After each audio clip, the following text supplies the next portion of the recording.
It's like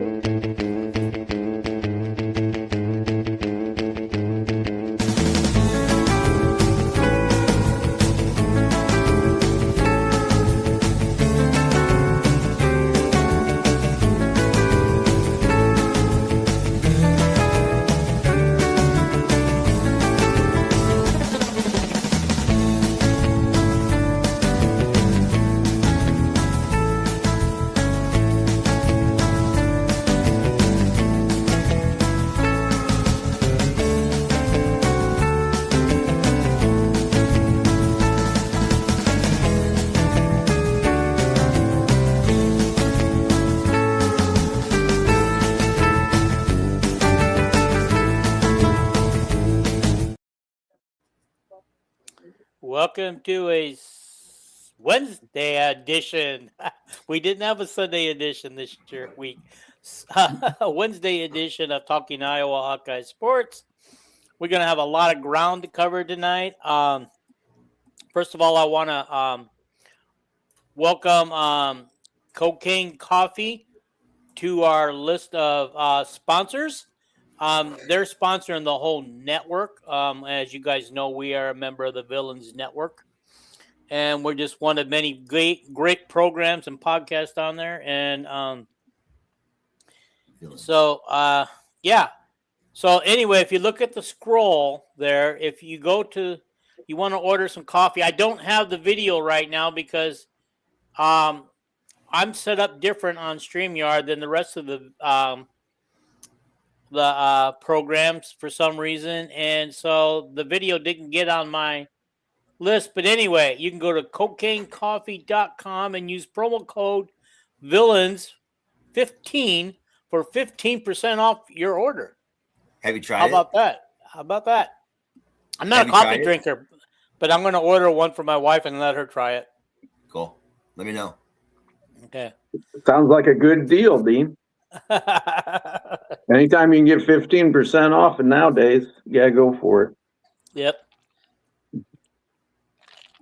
Okay, so we're going to do a lot of things tonight. We're going to talk about football media days. I don't know how much you guys knew that football had a media day today in Iowa City. And so we're going to talk a little bit about that. We're going to talk we're going to give some of our bold predictions that we see for the future of Iowa sports for the 26-27 season. My bold predictions will be more what I hope happens, not what I think will actually happen. Okay, and so also hit that subscription button right in front of you. Just click it. It's right there in front of you. It's so easy to hit. Hit the like button. Please comment on during the show tonight. And at the end of the show, share it out. Well, actually, share it out now while it's live. And let your friends all know what a great show we're going to do tonight. Okay. All righty. Okay. So many places to start. I think the best place to start, let's catch up on the new recruits that we've got. We got a running back recruit and we got a basketball recruit. So, Kelvin, carry it away. Okay. We got the basketball recruit, which we were going to talk about Sunday night, and then we didn't have a show. His last name, is it Keller Daughtry? I know his last name's Daughtry. And anyway, 2 years ago at this time, he was 6'3" and he was a point guard. Yeah. He showed up at Iowa City and Ben measured him and he's 6'10.5". Yep. Still has his point guard skills. He's still growing because he was 6'9" last, 6 months ago. You could envision him as being like Brad Lowhouse, end up being 7 foot, but time will tell. And I listened to his coach today. His coach just said this kid is so fast and so quick at over 6'10" now. He said in high school he can guard all 5 positions. In college, he said he'll probably guard, the 3, 4, and 5 position. And he just has all these guard skills. Tremendous ball handler. He hasn't lost his ball handling, even though he's grown so much. He's a shooter. Just very exciting that Ben found him. He was he had visited Illinois and Iowa. He's from the same school that Wagler was at. You know, Wagler, Ben McCollum found him for Drake, and then he became too big and ended up at Illinois and is a one and done and probably going to be a top 6-7 pick in the NBA draft. And this kid is it's very exciting, you know. Ben loves keeping guys secret. Yeah. Wouldn't it be cool? Yeah, he does like to keep his recruiting a secret. Wouldn't it be cool if he could be our point guard when he comes at 6'10"? Imagine what a 6'10" point guard who has the actual skills could do being a point guard. Yeah, I don't think he's going to be, but Ben, the point guard Ben wants is also named Daughtry, Caden Daughtry from Florida. And so we could have both of our recruits this year could be named Daughtry. So yeah, I was kind of thinking that. That'll confuse the hell out of Dolph, you know. Yeah. Watching from his ex tonight is Terry Walker. Cool, Mr. UCLA and baseball. You always send me baseball stuff. Well, you know, UCLA is having a baseball year, weren't they, until recently when they didn't make the World Series because they just choked? I mentioned baseball because isn't he with that Broom podcast? Mm-hmm. Yeah, yes, he is. Yeah, that's why I mentioned baseball, trying to help them out as far as the baseball. But. Yeah, I'm sorry, Terry. I didn't mean to make fun of UCLA after being ranked number 1 all season, not making it to the World Series. Yeah. Okay. All righty. So let's talk about the running back. Yeah. Kayon Thomas, who was my favorite running back that we were recruiting, and I'm sure he was Iowa's favorite. He's very quick. And the thing that separated him from the other running backs we were recruiting other running backs that were like 5'11", 180 pounds. This guy's 5'11", 210. He's very quick, good between the tackles, good every place. And his team lost 3 games last year, and all 3 games was ones he was injured in.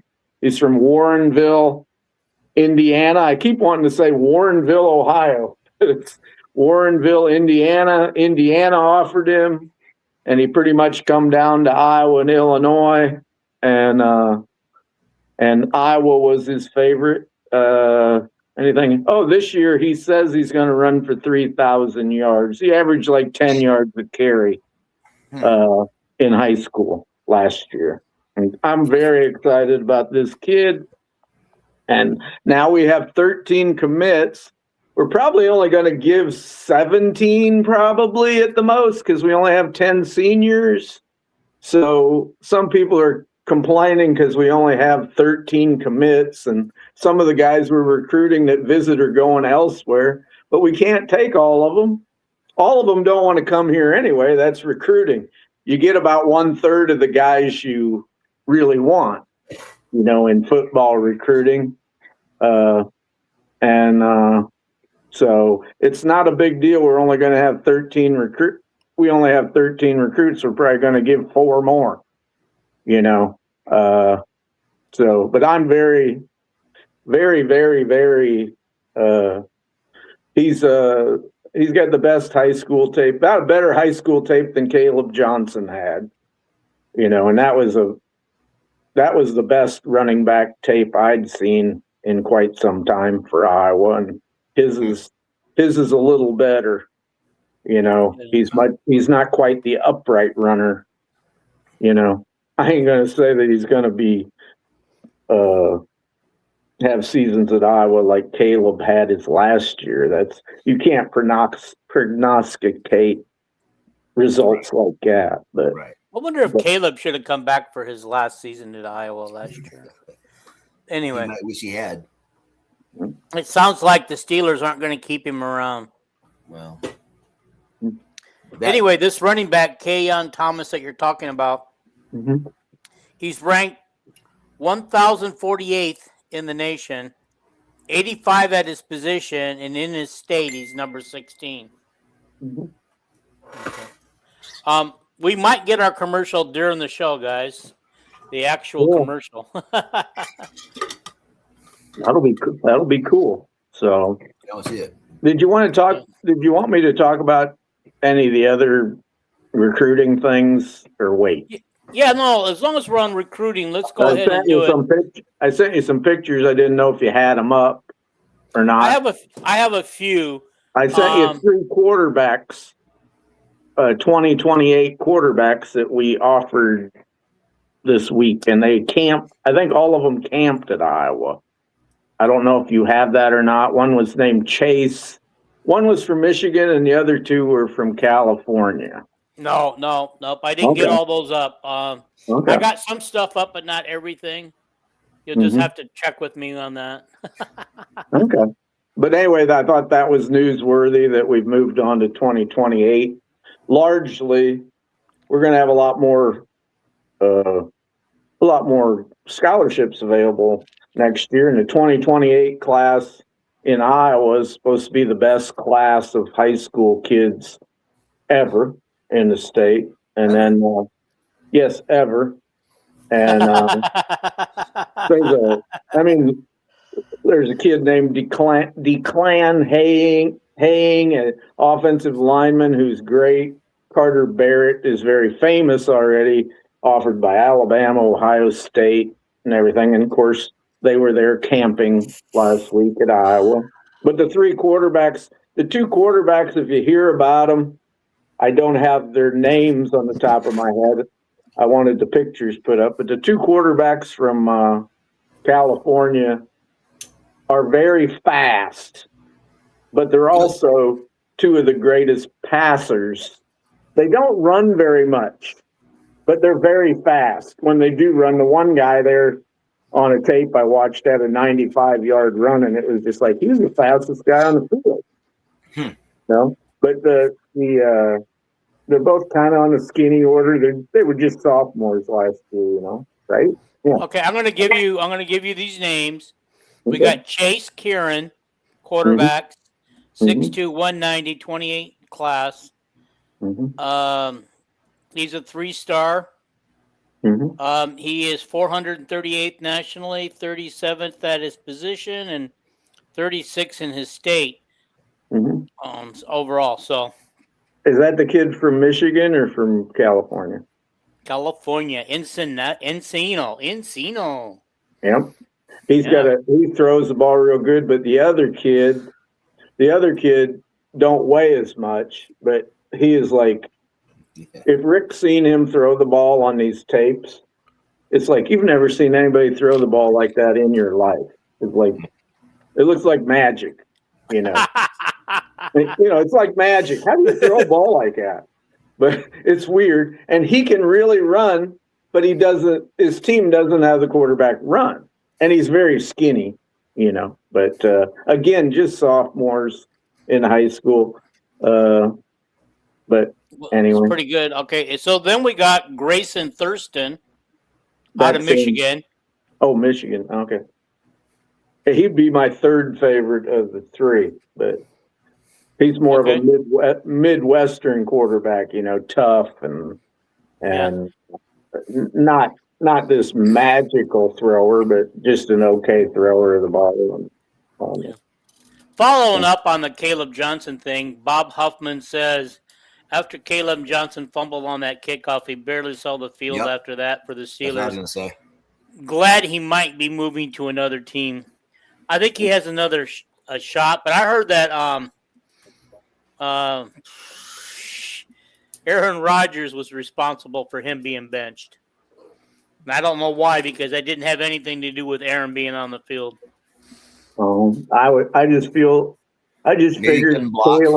I figured Caleb's problem was in the NFL was just like his biggest problem at Iowa was, he had brain farts once in a while, but he wasn't a good blocker. Yeah. You gotta be that. Okay. Oh, wait a minute. I had the other 3rd guy up here. Let me bring him up. Man,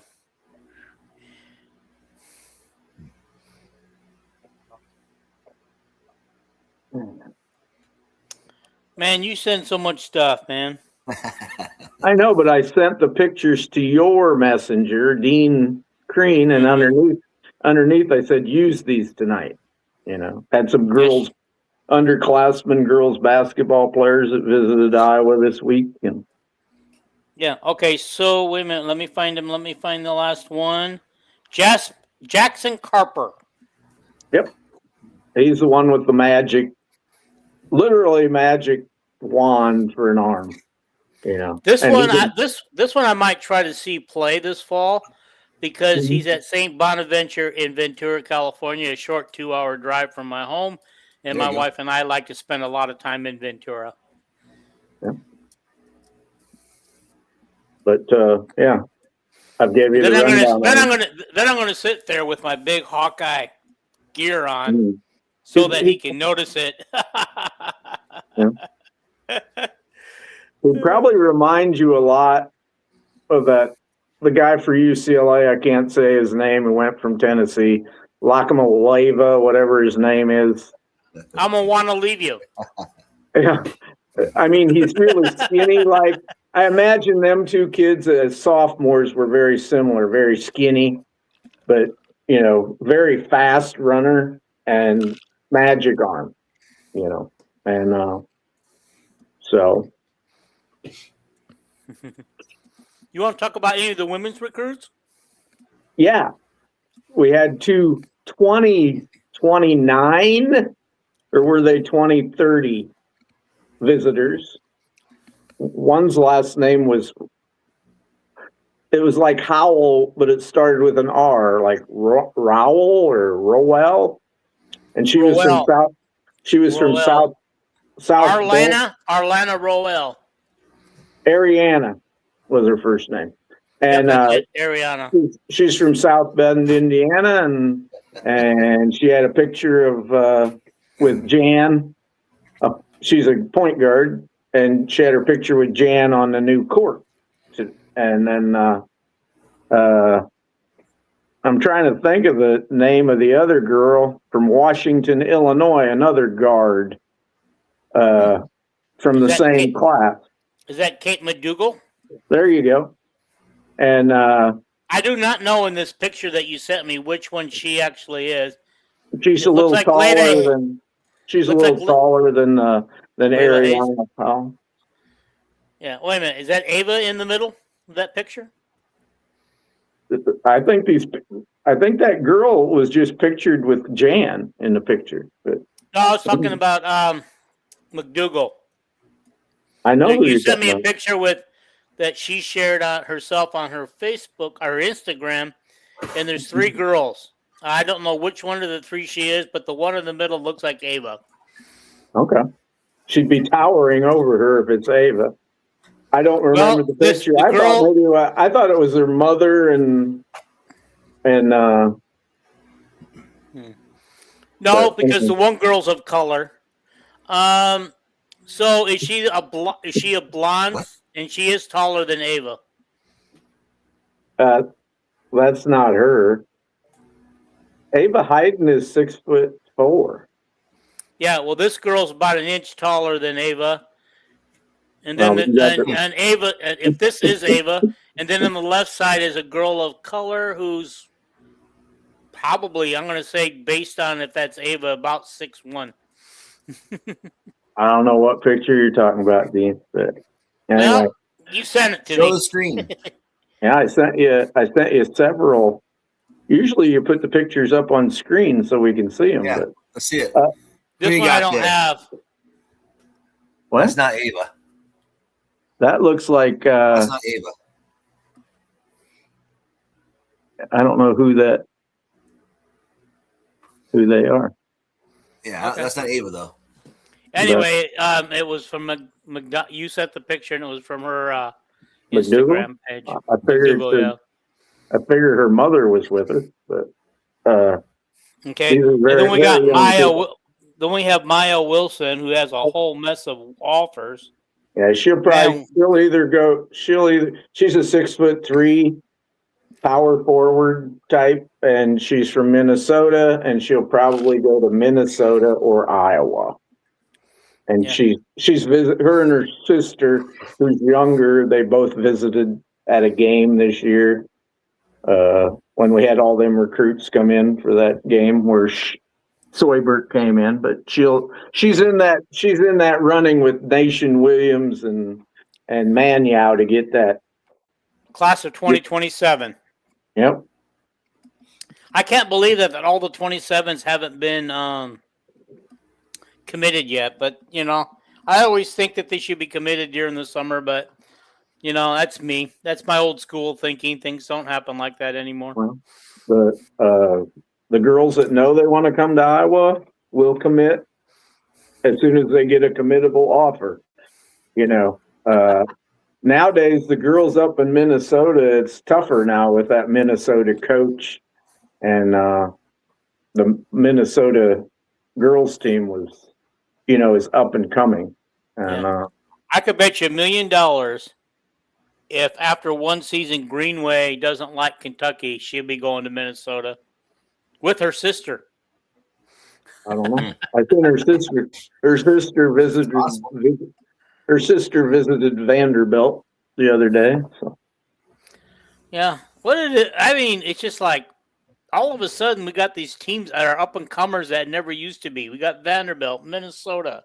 Well, Vanderbilt's had a way better basketball program than Iowa over the last 30 years.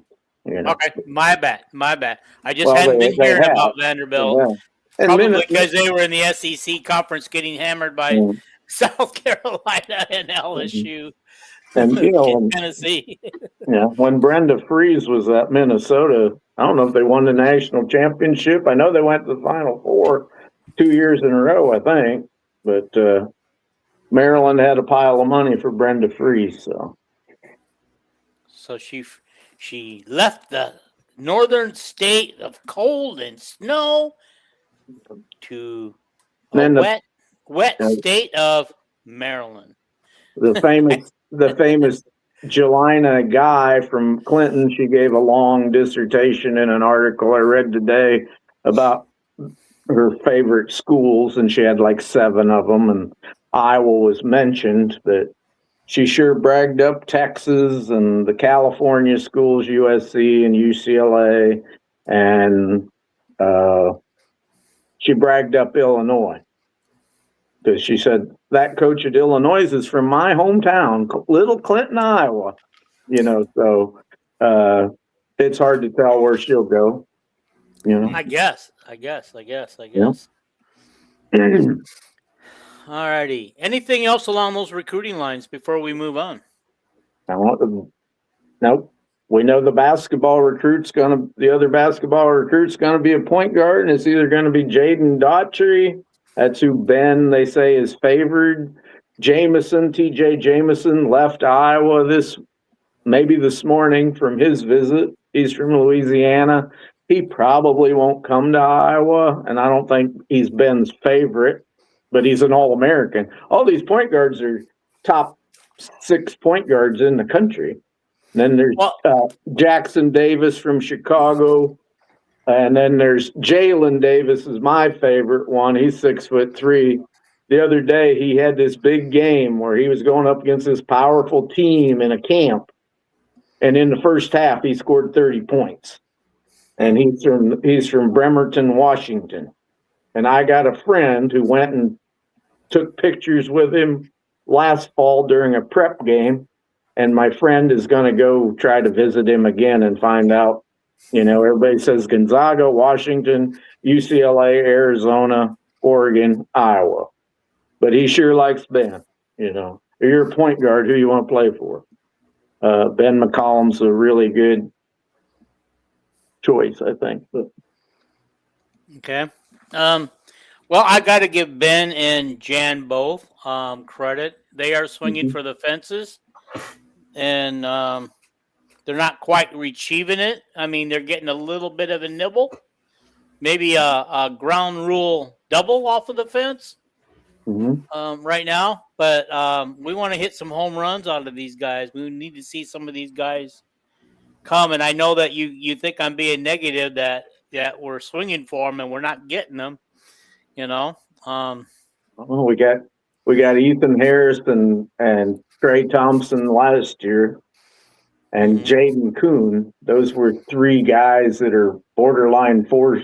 Some of them were 4 stars. Kuhn was probably a borderline four star. So Ben's hitting pretty good batting average. In his short term, he hasn't been at Iowa as long as Jan, you know. Yeah. But. Well, I would say that Ben's hitting a better average than Jan is right now. So, yeah, I mean, this is a different era of college sports. And, man, I mean, they're not messing around right now, those two. You know, and it's just like they're going after it. They're getting after it. All righty. Let's talk. I mean, well, you know what? Let's change the subject a little bit. And Rick had something he wanted to throw out to you guys to see if you guys can answer it. Please answer in the comment what he wants to know from you guys. Well, the question is, for the College Football Hall of Fame, 3 Iowa Hawkeyes were nominated: Dallas Clark, Brad Banks, and Adrian Claiborne. You can only pick 2. Who are they? There you go. They can only pick 2 players of the 3. I just hope at least one of them get in. Who would you pick, Dean? You only pick 2 of them. And why? I'll pick Banks. Okay, and why is that? 2 reasons. He had us on the verge of well, back when it was 2 playoff teams. He had us on the verge of that, so we were very close. And I know that it was only 1 season, but he had a fantastic season, and so I just appreciate everything he did, and I do not think anybody has since that time has come close to doing what Brad Banks did at Iowa. Yep. Okay, my second one. This is a tough one. This is very tough. But I'm going to go with Dallas Clark. Why is that? Just because of the things he's had some heroics in his seasons. You know, he had a great pro career. I know this is college Hall of Fame, but you know, he had a great pro career. I'm not sure what else to put there. It's just, and he gives back. I like the way he gives back. Okay. Kelvin? Tollhouse has picked Claiborne and Banks. Okay. It's tough. It's tough to leave Claiborne out. I would. But if Dallas Clark has been trying to get in, maybe it's time to get him in, and we can put Claiborne in next year. Who you got, Kelvin? I'd go with Banks because he's a runner-up for the Heisman, and I know he only had the 1 year at Iowa. You know, that he was a starter. He was only there 2 years, but he's the runner-up for the Heisman and the best quarterback since Chuck Long. You know, at Iowa, and he's just as good as Chuck Long. But Chuck Long, you know, had 4 years of starting. You know, 10,000 yards, 11,000 yards, or whatever. Second, it'd be if you're talking about who I think would get in, Dallas Clark is a way bigger name. No, who do you want to be in? Who would you, by your own selection? Who do I want to be in? Who would you select? Just out of those 3? Yep. I'd pick Banks and Clark. Okay. Clark was probably an All-American his last 2 years at Iowa, and Mackey Award winner, and Clark, arguably the best all-around tight end that Hayden had, blocking, running with the ball after he catches it, almost never dropping a ball, making spectacular catches. So Claiborne was obviously a great player. It's hard to, you don't want to say, oh no, not him, because I'd be overjoyed. The question was, Iowa has 3 nominees for the College Football Hall of Fame: Brad Banks, Dallas Clark, and Adrian Claiborne. If you can select 2 of those 3, who would it be? And why? All right. We've had one person chime in. Terry Walker may chime in. Come on, guys. Let's chime in here. Let's see what you guys all think. I mean, let's have a little fun. And we're gonna have a little fun with bold predictions a little bit later. Yeah. I don't know about Banks, but this is Dallas Clark has been up for this several times, and it's pretty cool that they played together too. If they'd go in together. Yeah. I think Gallery went in a few years ago, didn't he? He was on that team. Right. So. Mm-hmm. Yeah. He said, Walker says, Dallas Clark and Robert Gallery, I said what I said. Gallery's already in. So. That's what I was going to think. Isn't Gallery already in? I'll take Claiborne over Clark. Okay. Yeah. All right. I mean, Claiborne's he's good. He's going to be around a little bit longer, and he's got more opportunities. So Clark might be, if they do like the NFL and the baseball does, he might be running out of time to be on the ballot. Oh, hell, they can be on the ballot 50 years after they die. So. Hopefully he gets 4 then. Yeah. So. Okay, Terry's changed his vote to Claiborne. This is not bad for a UCLA fan. Good choice. I'm a little sad that we're not playing UCLA this year. That's the thing about the 18-team Big Ten. It's like you don't play them all anymore, So. Well, with Iowa having 3 protected rivalry games, that's going to be tough for them to play everybody on an every other year. Every 2-year basis. They're probably looking more like it every 3 years. Yeah, we have 4 teams that are rivalries that we play every year, when you include Iowa State. And I really do believe, it's a crime that we do not play Illinois every year. Boy, Illinois is a huge rival over here on the Mississippi River. Unless you live over here, you have no idea. They should be. Yeah. It's just like know how Illinois is such a bitter rival in basketball? That's the way it is in football too, Yeah. So the Illinois and Iowa got to be such a bitter rival at one point. The Big Ten wouldn't schedule them because it got so bitter, And well, we went like maybe 5 or 6 years without ever playing Illinois at one point. Yep. I know it was a wilder stretch. And then we had a stretch where we also kept missing Ohio State for a long time. I don't think they had a real plan. I think it was just a random. That's been forever though with Ohio State. I don't know. Them two teams over my lifetime are the 2 Big Ten teams that we played the least. Yep. Sure, when Hayden was there, when they played every Big Ten team every year, they weren't skipped. But I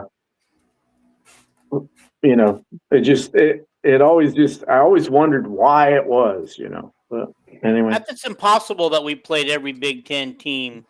And we had a 9-game conference schedule, and we played. No, we still had 8. It didn't become 9 until sometime during Kirk's career. I think if you look back, we played every Big Ten team back there during the 70s and into the 80s. I don't think so. I think we only were playing 8. Dun dun. Dun dun dun dun dun. Where's my book? Where's my book? Yeah. Got to get my book out. We're gonna have to prove you wrong. This one I'm gonna get you on. I know I am. Okay. All right, he's coming for you. So they played 2 non-conference games then? No. At one point they played. It's like the year we went to the Rose Bowl the first time in '82. We didn't play every team. The only team we didn't play was Ohio State. We had 3 non-conference games and then 8 games. But I think after that we went to 9 games. And I am wrong regularly. It doesn't bother me if I'm wrong, But I wish I could find that book. I mean, everything is packed for the move, so I have no idea where this book is. It's the book I keep. Sports Atlas? No, it's an almanac? Iowa Atlas. book that has every Hmm. year, every game, everything that they used Sports to give almanac? out to the press people, but they Mhm. haven't done it for the last 3 years. They Huh. tell you to go online and get it now. Okay, Bob Hoffman says Dallas and Brad. Didn't Clark catch that TD for the win over Ohio State? No, as Cook. Clark caught the winning pass against Purdue? the two Purdue. big passes against Purdue. The one in the closing seconds was a short one. 90-yard And then dash down the sideline. 95, I think, but yeah. Yeah, Marv Cook caught the big touchdown pass against Ohio State. Marv Cook's probably another guy. There's so many guys that never make the College Football Hall of Fame. Marv Cook was the best tight end in college football for about 3 years, and I'm sure he's not in the College Hall of Fame. But Yeah. Really? I will tell you why we're not playing Illinois every year as a protected rivalry, and Brett, that's because of Nebraska. Because everybody manufactured an Iowa-Nebraska rivalry. They decided, okay, let's make a rivalry out of these two teams. We already had a bitter rivalry with Wisconsin and Minnesota, which we flip-flopped every other year. We'd close the season with one of those two, Yeah. And that changed when Nebraska come on because now they decided, Iowa and Nebraska needs to play, and we're going to play them on Good Friday because Nebraska had a habit of playing Colorado on Good Friday. We're the only border Not states. Good Friday. I'm sorry, Black Friday. when I was a teenager, and I'd buy the Hawkeye Action Guide, which was all the statistics from the previous year, all the team records, all time. I'd always look and it'd say, we played Wisconsin 70 times. Mm-hmm. We played Minnesota 80 times. And then when you get to Illinois, it'd say, well, we played them 45 times. And I always thought, they're the neighboring state. How come historically, we played them way less times? I could never understand it. But. Yeah. All right. Let's move on. You guys can still put your comments up on any subject at any point. We'll come back to you guys. Yeah. All righty. You wanted to talk a little bit about Bennett Sturts a little bit on his what he thought about the individual new players at Iowa and everything. Yeah, Elliot. Yeah, I think it was Elliot Clough. Yep. Had him on. I shared the interview today. And anyways, he talked about getting ready for the NBA, and they go, "Who you working out with your teammates?" And he goes, "No, I'm working out against Ben. Ben's the only one I'm working out with because Ben is like his guru, And he said, working on extending my 3-point shot, which I thought, gosh, don't he already shoot from 25 feet and 27? And he's trying to gain strength and everything and do what the pros want him to do and everything. But the thing that just I loved about it, the last 10, 15 minutes of the interview was his opinion watching the guys practice right now. Right. And you heard that, Brad? I mean, Rick, Yeah. you listened to the interview? I watched the interview, yeah. Okay. His comment about McKeever is that kid is already in great shape. A 7'3" guy that's in great shape. He said Coleman has to cajole to the way Ben wants him to play. Right. And I don't know if you want me to keep talking or Rick, you want to? Okay. He said, my starting lineup, he says, I don't know. But he gave the same one that I think I gave the other day. He said, Kale, Sage, Koch, McKeever, and Manyaw. Yep. And, but he said he don't know. He said this team will change so much. Yeah, it's so deep, he said. Yeah. And he just bragged up so many of the players. I mean, he said even McCollum's kid could be good this year. Yep. What? Yeah. Yeah. He was all-state point guard for the state championship. I mean, he's got to be good. How good I don't know yet, but he's got to be good. Sounds like he's a clone of his dad's. He's like the most competitive, hardworking person in the room. Yeah. It's funny. He looks like a young version of his dad with hair on his head. You remember any other comments, Rick? From his interview? Yeah. That he's marrying his high school sweetheart. Yeah. She keeps him grounded in his faith. Yeah. He's marrying her, or he is married? He's married July 31st. Yeah. Oh, wow. Yeah. She's doing all the work for the wedding while he gets ready for the league, which makes sense. Yeah. I mean, he sounded like he's ready to go. He really did. Like he's prepared for everything. Now it's time. Did you he guys said know he that has 3 classes left to graduate. He said they asked him if he could have a 5th year, would you come back? He said no. Mm-hmm. He doesn't want to school anymore. It's time to go move on. Mm-hmm. Says he'll always be a Hawkeye. Yep. He said it's sad to hear he's a former Hawkeye now, but he said I want him to go to Golden State. He said he worked out for him. Golden State's got some older players that'll leave in 3 years, maybe, or something, and I could imagine him and Steph playing together. Oklahoma City tried him out, apparently. Yep. Well, he's good. I mean, he's been invited to the draft, guys, so that's a good thing. Peyton Sanford's all right. Peyton Sanford's at Oklahoma City. Yeah. Yes. Yeah. So who knows? Yeah. And some team that did not have him travel might draft him. Yeah. You don't know. People that don't even talk to you will draft you because they don't want other teams to know that they're interested in you. So he named Koch as his guy that he thought was going to explode this year.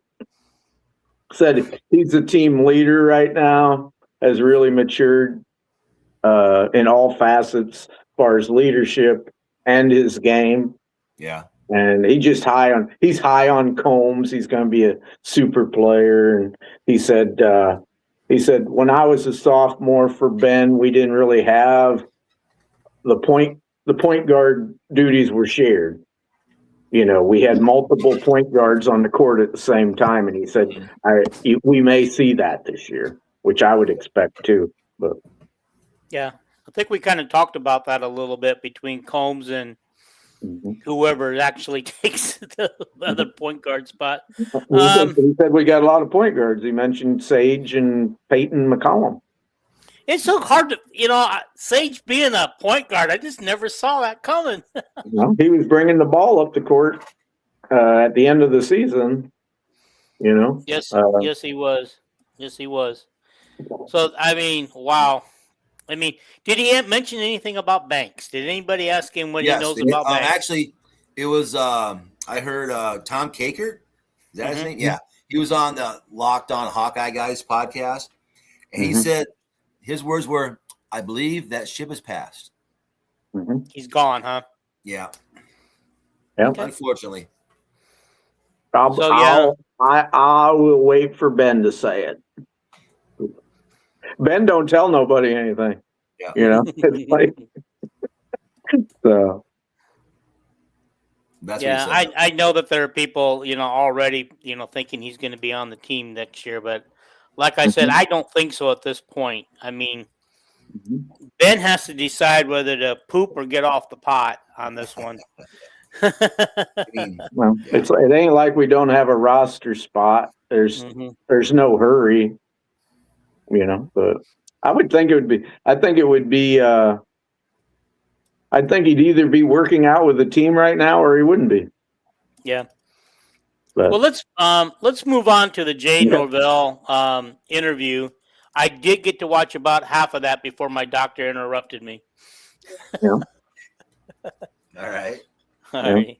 Long story, guys. Long story. You not gonna tell us? Well, yeah. I mean, that was in for my my 3-month checkup for my annual physical that didn't go too well. And so, anyway, they got me in the room 30 minutes early. but I waited 15 minutes past the time of the appointment was supposed to be for her to come in. So I was watching the podcast to be ready for tonight's podcast. And she walks in, she goes, "What are you listening to?" I go, "Oh, I'm listening to a podcast to get ready for my podcast." Anyway, I had to turn it off at that point. Yep. So anyway, let's talk about it. Let's talk about Jay, okay? I didn't see it, so. Man, I thought his story about growing up in Madison and how he ended up at Iowa instead of Wisconsin was quite the story. He pretty much has told that, a million times, and when he was hired in the news conference. But you want it told? Yeah, I haven't heard it yet. His dad was an administrator at Wisconsin and helped bring Barry Alvarez to Wisconsin, and he go to school with Richter, the famous football player at Wisconsin, and that was the athletic director, but anyway, Hayden Fry, he was being recruited out of high school, and Hayden Fry came one of the worst snowstorms in the history of Wisconsin. He's supposed to be there at 6 a.m. in the morning, and at 6 a.m. in the morning, just before 6 a.m. in the morning, the vehicle drove up with Hayden, Bernie Wyatt, Dan McCarney, Alvarez. I don't know if there's talk about the who's who there. They all went to this. They were all there. They all walked in, and when Hayden left, he told his dad, it was kind of an upset, to go to Iowa. They didn't have any Hawkeye ties. And he says, "I think I'm going to Iowa, Dad." And Dad goes, "Why?" And he said, "They're a bunch of winners. I want to go to the Rose Bowl." His dad had went to the Rose Bowl with Wisconsin. Anyway, and that was pretty much the recruiting story. And he never played until his fifth year at Iowa. He came in with Chuck Long, that recruiting class, and Jonathan Hayes and that bunch. That his first year at Iowa was also Kirk's first year at Iowa, 1981. They went first winning season in 20 years, and they went to their first Rose Bowl, and so Jay got to go to 2 Rose Bowls. Didn't play till his senior year, and the 4 safeties, his position, strong safety, whatever it was Bobby Stoops, Mike Stoops, Jay Norvell, and the freshman was young Stoops that just got fired at Kentucky. Oh. Mike Stoops. Not Mike. Mark. Yeah, Mark Stoops. And he said, so my safety position over there, we had 4 head coaches. Ended up as head coaches. He said Bill Brazier was the best coach anybody ever had, who was a defensive coordinator at that time. And let's see what else. And of course, his senior year, he had 8 interceptions and was all Big Ten. And then he played for the Bears as a linebacker.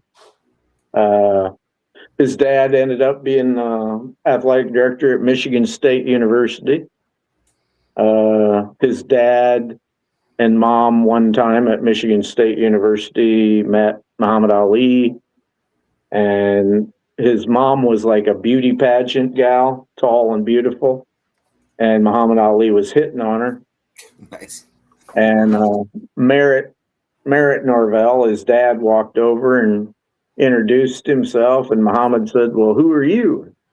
He said, "I'm the guy that you're going to knock out tonight because you're hitting on my wife." And all 3 of them just broke out in big laughter and smiles, and somebody clicked a picture, and Jay Norvell keeps that picture wherever he coaches. It's in his office, and it still is. But that was all repeating everything, all the places he went and coached with Tom Moore at Indianapolis, and he said Tom Moore's just a historic coach. Yeah. Ask Peyton Manning and the Pittsburgh people and all this stuff, and he said he talked about how he got the job at Iowa this time. He come back to be the honorary captain He had visited USC and Oklahoma and Michigan, maybe Ohio State, I don't know. And he come to Iowa to be that honorary captain. He met Kirk at the USC game. That was when he was with USC that week, watching them practice. And he met Kirk after the game, and Kirk says, "What are you doing, Jay?" And Jay had never been back to Iowa City to visit since he graduated. Wow. You know, that was 40 years. That's a long time. And Kirk said, Wait a minute. I want to ask you a question. What? You said that he had just met Kirk Ferentz, but wasn't Kirk a coach at the time? That's what I For just Iowa? said. I said him and Kirk met after the game at USC. And met he out, had okay. never, the only time he had ever come back to Iowa City was when he was an assistant coach at Iowa State on game day. He was with Dan McCartney. So You almost anyway, got that was the busy. first when he You comes. almost got it. Kirk invited him back to watch them practice for a week and be the honorary captain, the ex-player or coach that gives a speech to the team before the game for the Michigan State game. You know, and so that was the first time he missed all their 1985 and 1982 Rose Bowl reunions and everything because he was busy coaching. Ever since he got cut by the Bears, he went into coaching. And, Yeah, the story about him being, what do they call that, a spare bear? it was a spare bear. He was with the Bears before that, and then he didn't make the team, and then when they had that strike, he probably wasn't real popular with his teammates, but they called him back to play on them scrub games, you know. But anyway, he came back for the first time to Iowa City to visit in 40 years for the Michigan State game. And by the way, he said the practices at Iowa were the best run, most disciplined practices, way better than USC, Michigan, any place. And he was just knocked over because he'd never been around an Iowa practice run by Kirk Ferentz. Well, maybe that's the reason why USC underachieves every year. That would be that's why it dawned on people, that's why Iowa competes at a lesser institution and wins 9 games a year. You know, it's because of discipline and hard work. And anyway, so Jay said he came back and Kirk says, "What are you doing?" And he says, "I'm just out visiting and I don't want to get out of coaching." And Kirk hired him as an analyst, and then the running back job opened up. And he says, "It's just amazing being at Iowa with Kirk Ferentz." And it's got himself a running back today officially. So Tollhouse makes a comment about that. Okay. Yeah. Tollhouse says, "I have always been a Jay Norvell fan. I'm tired of people bad mouthing the hire. Now that he got a running back, maybe people will respect him." They should respect him anyway. The only guy that ran down the hire that I know of, and I don't have anything against Corey Breda, but he did, and I argued with him live on his show, you know. And anyway, Breda had this thing was that Jay Norvell has never coached running backs. And I go on there. He was an OC for 15 years or something, you know. And Jay Norvell explained, Kakert said to him, "Well, you've never coached running backs, have you?"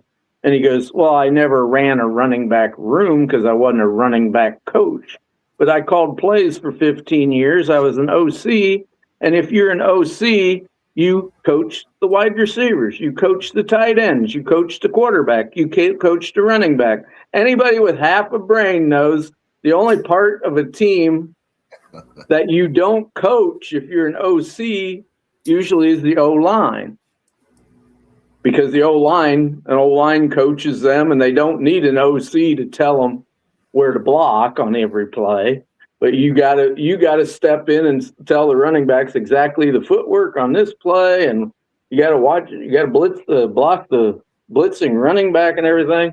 And when Jay Norvell said that, I just thought, God, we got to broadcast that to all the Budmeyer haters that said he never coached wide receivers when he was an OC, at Colorado State. So Budmeyer haters, you can take that. All right. Okay, I'm going to read a couple more comments. Let's get caught up. Toll House says, I saw him coach Nevada. They had a wide open offense that was fun to watch. Huffman says, I think Bennett was listed number 21 in the mock draft for what it's worth. Hink would like to know if you got any intel on Caden Daughtry. Caden Daughtry, just that he's Ben's favorite.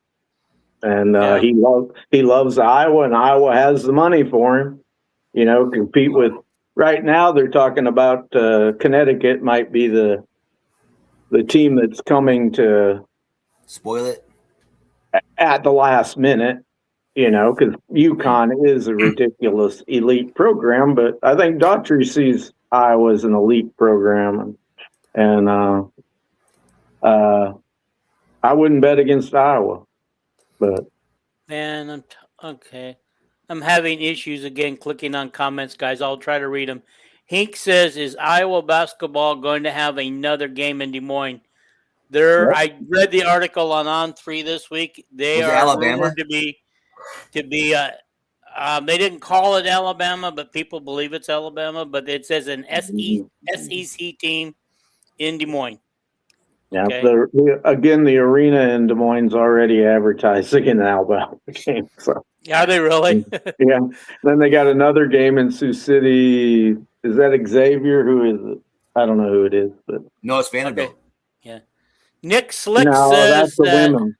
Oh, that's right. Yeah. Who is the one they're playing? What? Who are they playing? The women? City? No, the men.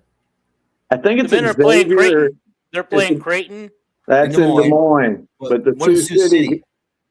I just said I think it's Xavier, but don't quote me. No, they're not. Xavier's on the road at Xavier. No, it's Virginia Tech. Maybe. I don't know. Has that game even been officially announced? Hell, none of this is officially I read announced. that. I read that, and I do not know. Nothing's officially announced yet. Oh, I know what it is. It's an ACC team. Which is Virginia Tech would be that. Yeah, Virginia Tech. They would cover that. Okay. Nick Slick, I was able to get his comment up there because he said the 2 Daughtries, these are the correct spelling. Yeah. Okay. Alrighty. We're just going to catch up. Okay. Alrighty. Where is Jay Norvell interview that you guys are referring to? I can't find it. Hawkeye report on 3 with Tom Kicker. Yeah. And he's going to have. I've been after Tom for a month to get Tyler Barnes, and in a couple of weeks he's going to get Tyler Barnes. So we'll have a rundown of every position group from Tyler Barnes. By the way, before hang on for a second. Let me answer this question from Nick Slick. Okay. The interview, you can also find it. I find it on YouTube, and I also find it on Spotify. And you do not have to be a member of On3 to watch it. Okay, go ahead. If you go to YouTube and look up Hawkeye Report, that's how you find it. But anyway, then Jay Norvell, they asked him about the offense, and he said it's ridiculous how explosive this offense is going to be this year. The wide receivers, great bunch of wide receivers, an upgrade. Both quarterbacks are really good. It's like really even and really good. Our offensive line is really, really good. And of course the tight ends, it's like he's very high on the talent we have. Anybody that looks at our running back room and you go, boy, Kamari Moulton's pretty good, returning starter. The other 3 running backs are probably way more talented than Kamari. That's how good That's how good. And Jay Norvell coaches the running back room, and he said, "Boy, Xavier Williams is good. Yeah. All these guys can catch balls. We're going to be throwing to them more and all this stuff." So that was a good. I like to hear it. Yeah. Yep. G. Hink says, I don't think the previous running back coach saw eye to eye with the running backs. I also don't think he was well liked. If you listen to some of the interviews, they don't come out. The guys don't come out and say it. They just talk about how much they miss the guy who went to the Jets and now he's somewhere else. Liddell Betts. Liddell Betts, yeah. There's another guy that'll be in the College Hall of Fame, but I never will. Okay, and here's something kind of interesting tidbit. Toll House says, at Reno, we had Steve Alford and Jay Norvell heading up the two money programs at the same time. People there loved Alford, by the way. I'm glad they love him in Reno. They don't like him in Iowa City. Is he still at Reno? I have no idea. I don't understand the hatred for Alford. I really don't. I always liked the guy. Well, yeah, he got caught in a bad moment, and he never think he never walked into your grocery store and didn't pay for groceries? Yeah. So. No, do you guys really think that his undoing was pierced by the fans, or do you think it was his arrogant attitude that everybody said he had? I think it's a combination of multiple things. Yeah, it was like 10 or 12 things, Dean. Mm-hmm. One thing I can't even say. He had this big recruit from Tennessee that played 1 year, like his last year. What was his name? Terry Smith and anyway, he ended up going back to Tennessee, transferred out. And there was some shenanigans there, I'll tell you. And when the athletic director found out about that, it was like, Steve better find a different job. So that's why Steve left all of a sudden? I can't remember that kid's name. Well, his stay was not good at Iowa. It was a good start. He could have been elected governor of the state when he first came. People weren't. Tom Davis was not popular. I know he's popular now, but he was not popular when he got let go. And Alford could have been governor of the state of Iowa, But yeah.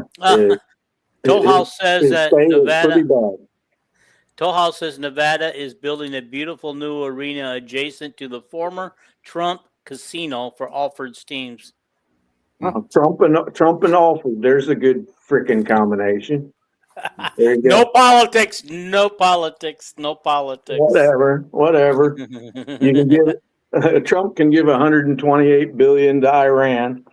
So don't get me started. I won't get you started because I don't want to get myself started because there's some things I could say. And okay, moving on. Oh, wait a minute. Get my agenda. I think that's about everything, Jay, as far as the Jay Norvell interview. So, yeah. I know you got a lot of things you want to talk about tonight. So. Okay, you had on your list Tegan Davis. Why is Tegan Davis on your list? Well, he was on with Corey, and Corey did a great thing. Tegan Davis was going to be the next Riley Moss at Iowa. He's from a little town over here in Illinois. And nobody was recruiting him. He was going to Eastern Illinois, which is a crappy football team. Used to be a great football team when Daryl Mudra coached him, 40 years ago. But anyway, he was going to be the next Riley Moss. He dunked the ball and played basketball like Cooper DeJean. He was like 6'1", 175, a cornerback, and just this unbelievable track star at a small town. I can't remember the little town, maybe Carroll, Illinois or something. And anyway, his team went and played Immaculate High School, which is coached by Matt Bowen. And Matt Bowen seen this athlete out there, and he just called up Kurt. And he said, you guys got to get this guy. So they got him like the last week of recruiting for the February signing day. And he was like the state triple jump winner and long jump and high jump in Illinois. And anyway, his senior track season, he didn't enroll in January because he wanted to win the state track again. And he did a triple jump.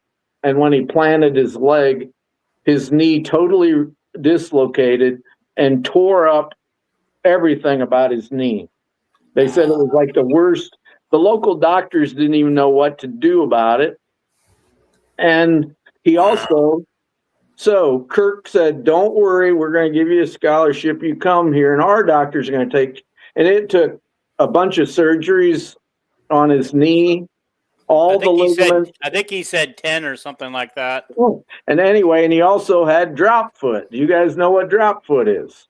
No, I do not. It's when your foot just dangles down and you can't move it. So they operated on that, did all that, tried getting his nerves to regenerate. And he came back after several years at Iowa. He stayed on the football team and rehabilitated. And he did, after a couple years, come back and practice, but it just wasn't the same.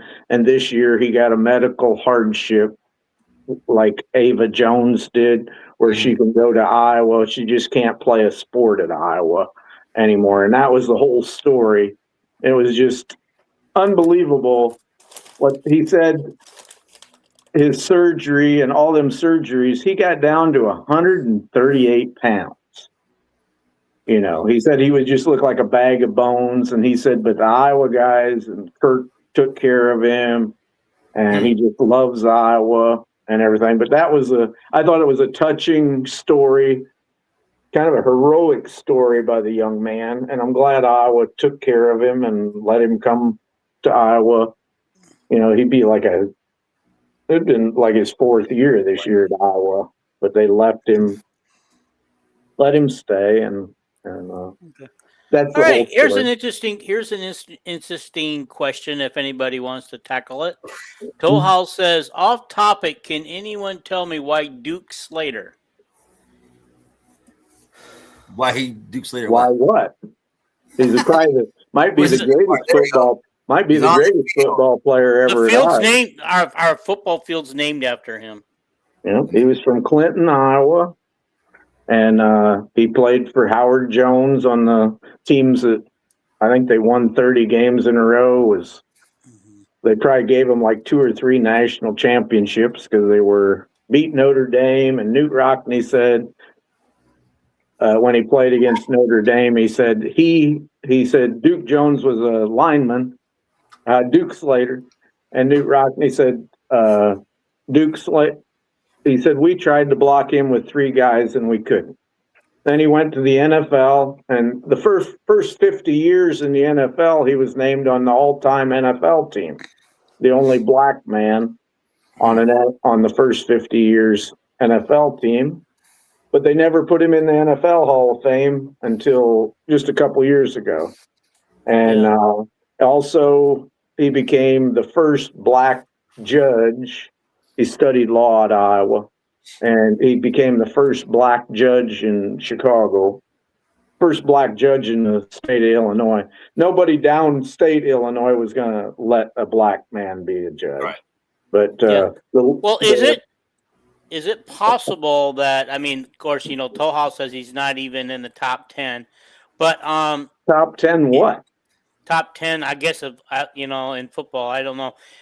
Here's the thing. Could it be because he was a black man playing a white man's sport, which was a white man's sport at that time? Every all-time Iowa team that's ever been voted on, the first 50 years, first 75 years, first 100 years, Duke Slater is on it with Cal Jones and Alex Karras and Mike Enich, as would have been the lineman. Now it would have Robert Gallery on there too. I don't know what he meant. Not even top 10 what? I don't know. But. Okay. All righty. And he's in the Pro Football Hall of Fame and the College Football Hall of Fame. The field we play on is the Duke Slater Field. And hey, question. Well, never mind. Let's move on. I And want he to keep played the for show the Chicago. He played for the Chicago Cardinals in pro football, which was a terrible team. But he was first team All Pro about every year he played in the moving. NFL. Did the Chicago Cardinals become the St. Louis Cardinals, who became the Arizona Cardinals? Yep. Yeah. Yeah. Okay. Toll House says top 10 all-time Hawkeyes. Okay. Let's move on. Let's keep this show moving. Let's move on to let's talk about the media day interviews that some of the players gave today, and let's kind of mention some of the things that they talked about. Okay. They had 9 different guys. Do you want me to talk about it, or did you listen to some of it? I didn't listen to any of it. That's why you're going to do it. Okay. The 9 guys that they interviewed. And Rick can chime in too if he heard any of it. Yeah. The 9 guys, there was only players. They just had player availability, and it was 9 players, as far as I know. Kamari Brown, Lauk, Pieper, Vanderzee, Deshaun Lee, Watson, 2 starting cornerbacks, Hawthorne, and Hubert, who must be probably the 2 defensive tackles that might start. Buffington, and they didn't have Montgomery because he's on a leadership convention, I think, right now. And then Myslinski. So they had 3 offensive linemen. The key things, Kamari Brown, the thing that he said that he was not recruited at all out of high school. He went to high school during COVID, and it was hard to do academics during COVID where he couldn't go to school. So his grades were really bad in high school, but he turned it around at the end. And Kamari Brown, he went to Elon, which is where it's where Marco Linez is now. And something I didn't know, but he said Coach DeMarco at Elon is from Iowa. And I thought, Coach DeMarco? And here he was the guy right under what was our weight coach that got fired? Coach. Anyway, DeMarco was right there with Braithwaite as his main assistants. And DeMarco runs the weight program at Elon, where Marco Linus is. DeMarco did. Mm-hmm. So I looked up DeMarco, and yeah, that's where he was from, Iowa. And he said, and DeMarco bragged up Iowa to him, and he said as soon as he visited Iowa, all the other people, that's where he was going to go. And what else? He said he's getting along good with the new system at Iowa and everything. And so he was All-American. First year at Elon, he kind of struggled. And the next year, he had like 25 sacks. So that got him to Iowa. Stop for a second. Why are people bringing up Chris Doyle and Bobby Huffman? Says story sounds like an Iowa way of treating people. What? Well, these are the comments people are making. I had to step away for a minute. Well, I explained. We couldn't remember Coach Doyle's name. Okay. Is why they put up Coach Doyle. But the weight coach for Kamari Brown at Elon was the ex-Iowa coach DeMarco, who was coach with Braithwaite, and Doyle at Iowa. So that's why they're bringing up. That's why they're bringing up Doyle. So other highlights, Lauk. What did Lauk say? Oh, Lauk. He thinks the defensive line is going to be as good or better than last year. He practices against them, and he said by fall they'll be as good or better than last year, which everybody thinks the defensive line's the weaker part, you know? And I just figure Kelvin Bell always has a good defensive line. We'll probably be good again. If Lauk is right, boy, watch out for Iowa. So Pieper, he said that he just loves everybody at Iowa. Him and Lauk both said, and Brown said he came to Iowa because as soon as he meet Kirk Ferentz, it's like, God, what a great guy. He said He said, the only thing I knew about Iowa growing up was they had a great coach, very successful. And Lauk and Pieper said, they could have went to the NFL last year. Pieper would have probably been a late first-round pick, and he said he didn't even think about it. He said he wants to play for Kirk Ferentz as long as he can. I doubt if he plays as long as he can, because this year he's no way he's going to turn down that money again. So, was Pieper just a junior this year? Yeah, a redshirt junior, him and Lauk, but they'll both.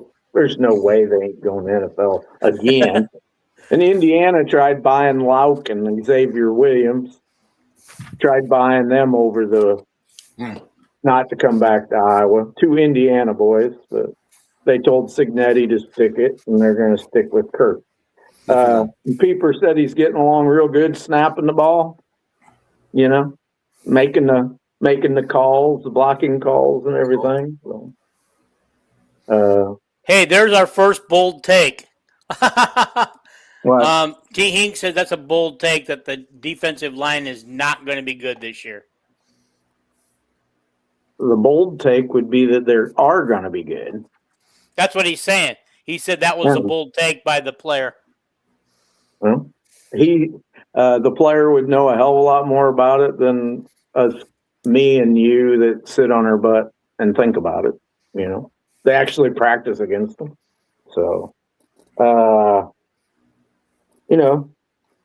Lee and Watson, they just talked about Phil Parker and the progress that they're making on a daily basis, and how some of the young players are really buying in. And he said VD and Darian Jones, I think it was Watson who commented on them that they're going to be very good players.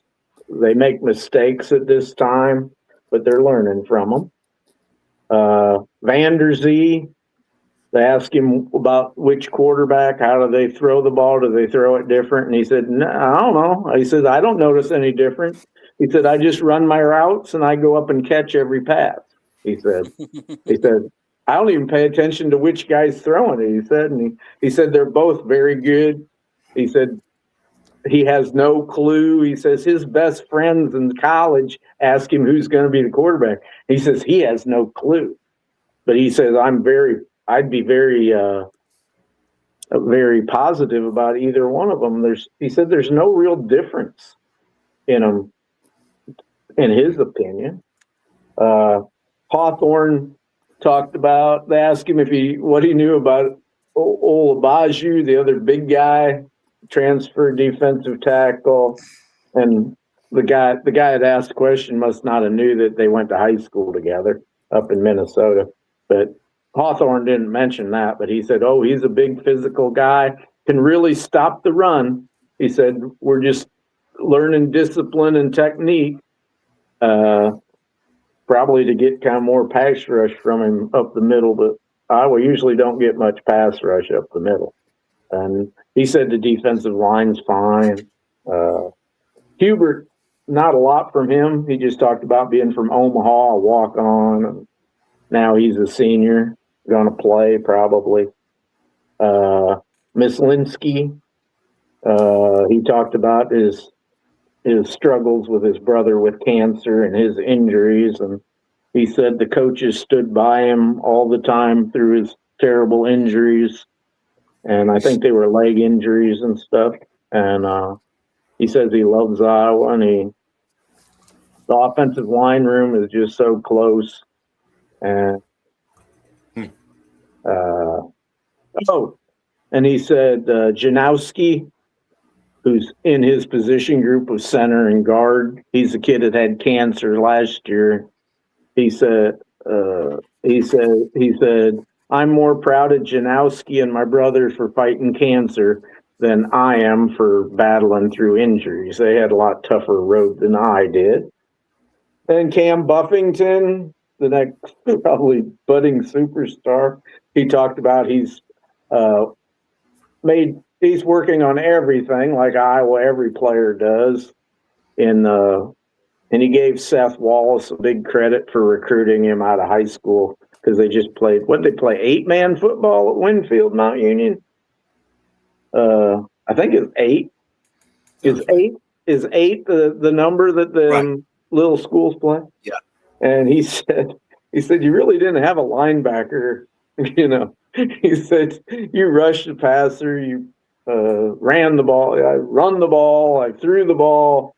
You know, and you rush the passer. It wasn't really a linebacker position. He said, but he said Seth Wallace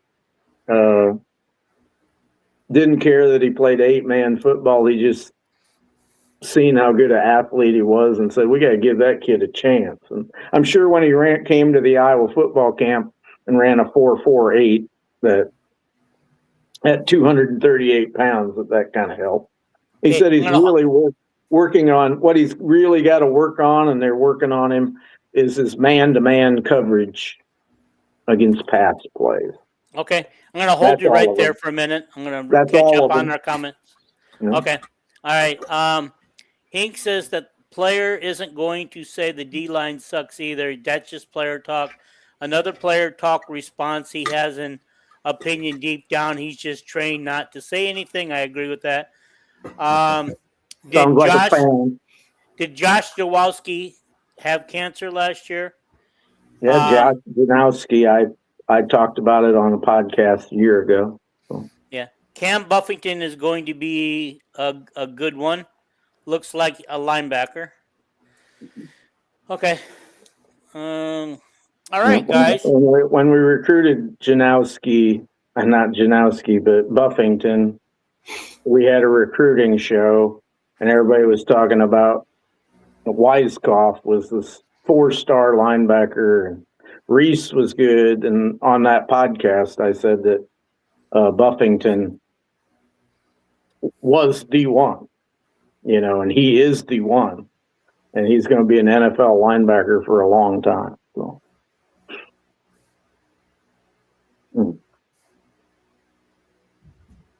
Okay.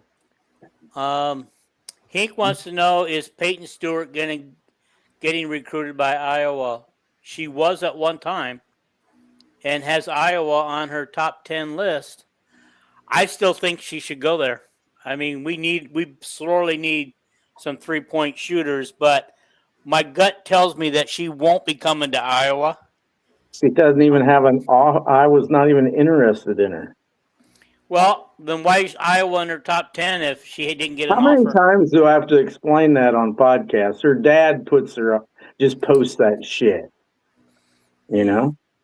Sure, you can dial up highlights of her hitting 3-pointer after 3-pointer and handling the ball, but when she's kind of a frail, not very physical person that, you know, I don't want to talk about her every week that the Iowa coaches have told her dad to quit posting that shit, you know, but. Okay. Well, her dad's a friend of mine, so let's be careful about what we say here. Well, tell him if he's a big friend, tell him to stop it. That's not up to me. All righty. Let's move into our bold predictions. I'm here to tell the truth, so. All right. Go ahead. All righty, guys. My first bold prediction is Moulton rushes for 1,000 yards this year. I think that's easily done if he's the main back. I think he will be. I think he had 800 and some yards last year, and he missed 3 games. So. There you go. Yeah. Maybe it's not such a bold prediction. Well, it is. My next bold prediction is Brown will be our QB, and because he's our QB, he will throw for 2,000 yards. Yeah. Okay, I'm going to post this other thing about Peyton real quick, this comment. Her dad is doing his job, and that's to help sell her. Well, I just want says, people to sell not happening with 4 backs. Oh, okay. He doesn't think Moulton's going to get 1,000 because we have 4 backs. That could be. I remember one year we had 2 running backs right at around 1,000, and then Wadley had 600-700. That was 2015 when we went 12-0. I predict Molten will have a 100-yard rushing game, at least one this year. For Oh, that's time. not bold. That's not bold. He hasn't done it yet. He had 100. He had a game last year with 102, and then his last carry, he lost 4 yards. Yep. There you go. He hasn't done it yet. Yeah, okay. Xavier Williams had 120 some yards against Albany. Your turn. Okay. Well, anyway, I want to read what Hink has to say real quick. He says, buy on the QB for Brown, but no way he gets 2,000 passing yards. That's absurd. Well, that's why we call these bold predictions. And Hink agrees with Rick and on the 100 yards thing. Wow. All right. Okay. Whose turn is it to give me something? Do you have any bold predictions, Rick? Yeah, I got one in here. All right. So to counteract or go against the last person's comment, I'm going to say Iowa will have a 3,000-yard passer this season. That is bold. I was going to be. That is bold. That is bold. I'm saying 3,000. Why not? But I think if they're going to pass that many yards, it has to be Brown at the quarterback because he's more apt to throw that many yards. Whereas Helinski will probably run for a lot of his yards. Practice, Helinski, he was moving the chains, whereas Brown wasn't. Oh, he wasn't? Okay. Hecklins, I want to say that I'm biased because I want Hecklinski's the guy I have a feeling that's going to be the best one. But it's because I'm biased. I try not to be biased on here. But Hecklinski will not run the ball a lot. He's too frail. He'll get killed. Yeah. You know, he's a very, very nimble kid, and he's going to run when he has to. But please get down and get out of bounds. You know, the slide. Yeah, you've seen him. He's not very big, right? He's 5'9". They list him at 5'11". He said he's a little taller than Pavia. He said that after the bowl game. He said Brown said that. No, Hecklinski. Okay. Is only is listed at 5'11", and he said I ran out to make sure I was taller than Pavia. Pavia was like 5'7", and he said I am taller than Pavia, but he's not 5'11". You know, he's a little guy. But, okay. But while we're on this stuff, Toll House says Nate Stanley was the last Iowa quarterback to throw for 300 yards in a game. Yeah. 2019. Yeah. Hink says no. It will be Helinski because he's the gunslinger.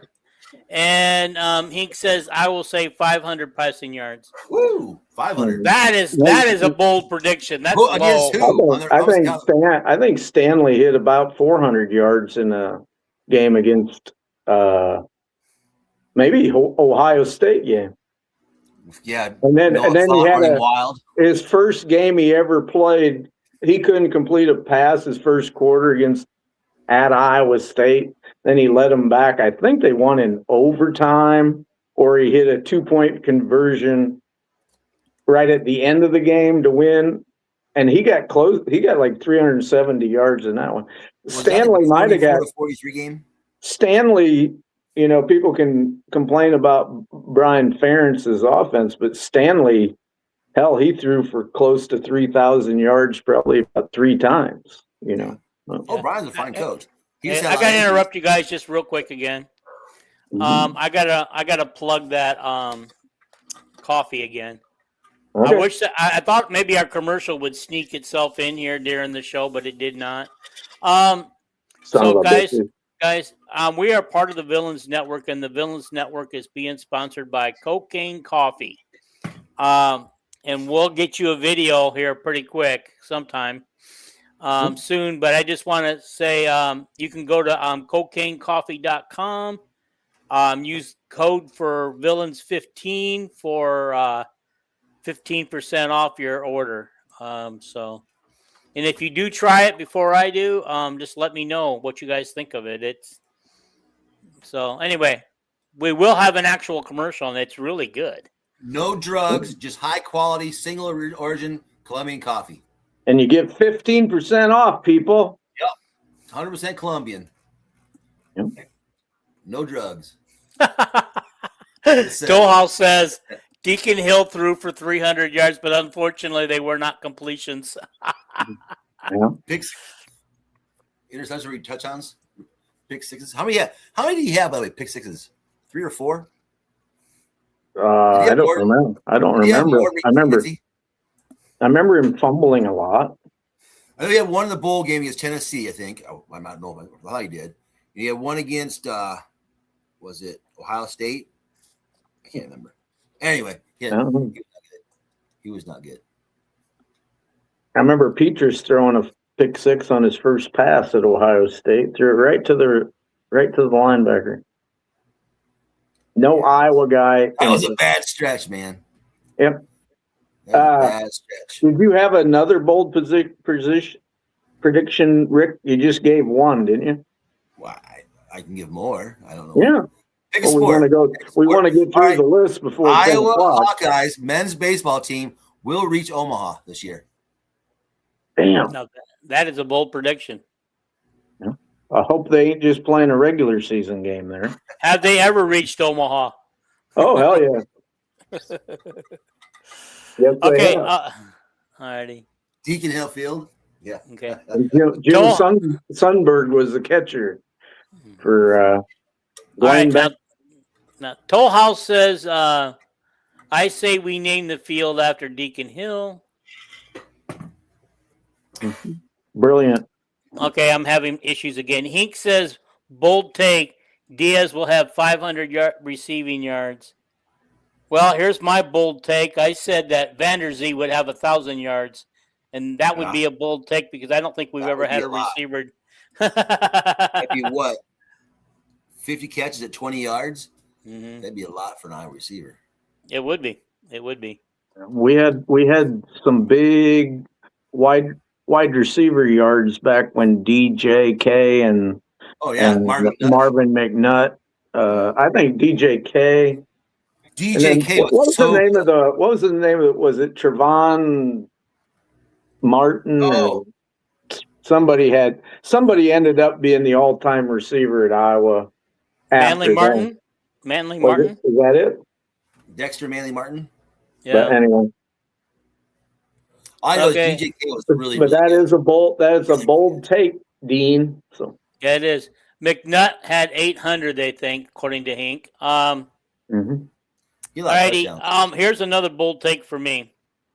The offense will average 34 points this year, but the defense will give up about nearly 20 a game. So 2 touchdowns. Kevon Martin Manley. Kelly Martin Manley. Kayvon. It was Kelly. I said Dexter Martin Manley. Dexter Manley. Was he the Washington Redskin? Dexter Manley. Am I wrong? Was it not Kelly Martin Manley? No, it's Kayvon. Okay. Kayvon. Yeah, I knew that both of those were wrong, but I just went along with it because I couldn't think of it myself. Good thing we got people like Hink keeping us on our toes tonight. You got another bold position there, Rick?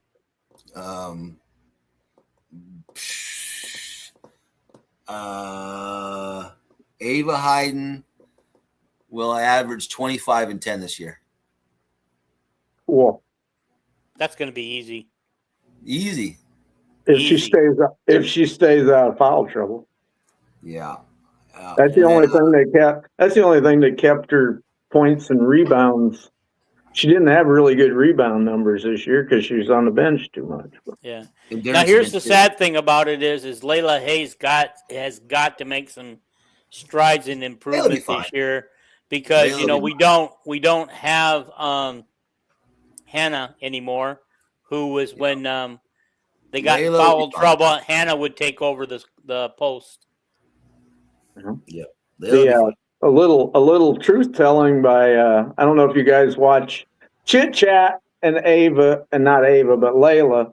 Their podcast is 20,000 times better than Jada's was. They had Tate Sage and Trey Thompson on yesterday, and today they had Journey Houston on. And they talked about actual Trey Thompson and Tate Sage talked about actual basketball for like 25 minutes. It was really good. And Layla gave out a little truth telling, because one of the boys players said, "How tall are you, Layla?" Layla says, "Well, 6'5", but in the truth, I'm not even 6'4".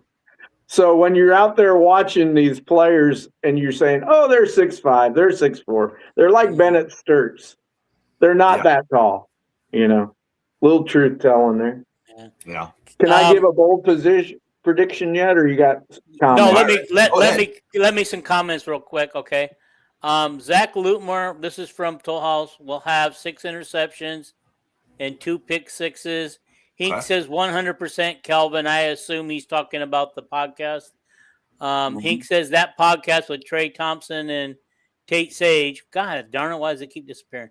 Sage was really good. I wish it was longer, though, than 30 minutes.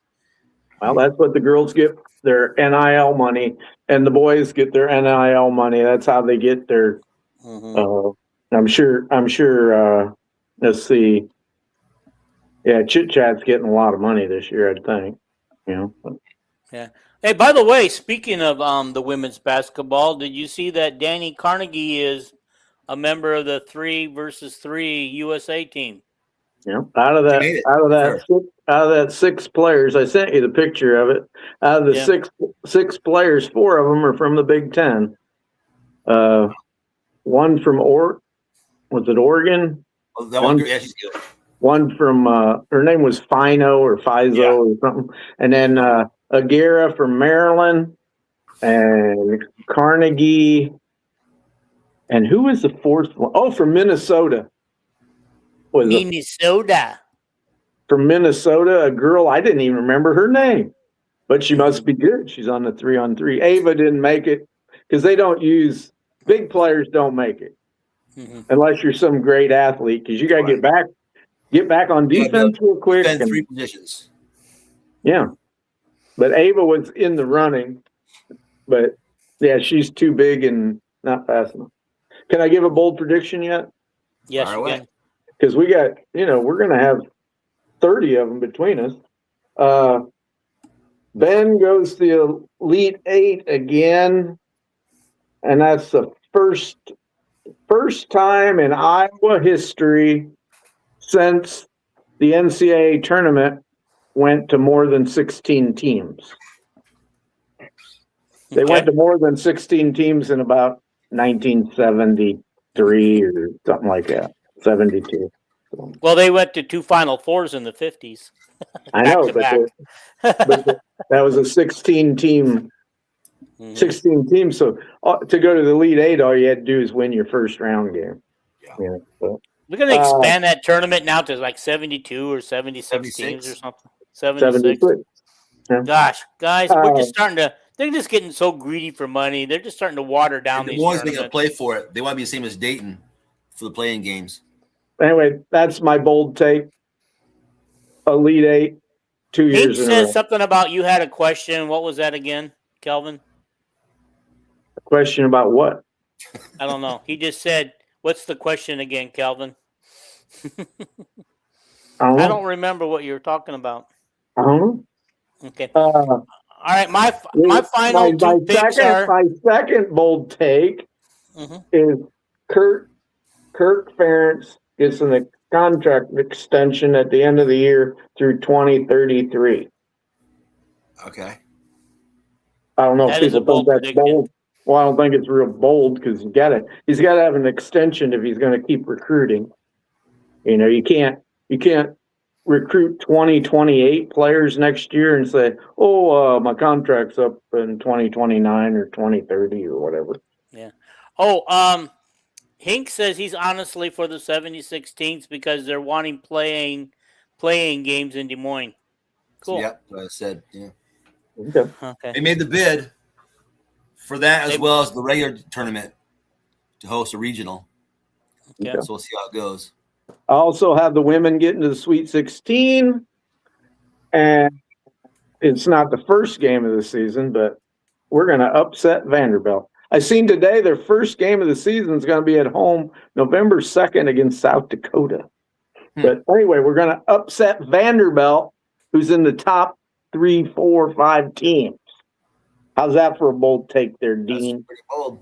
So those are my first. Those are my first four.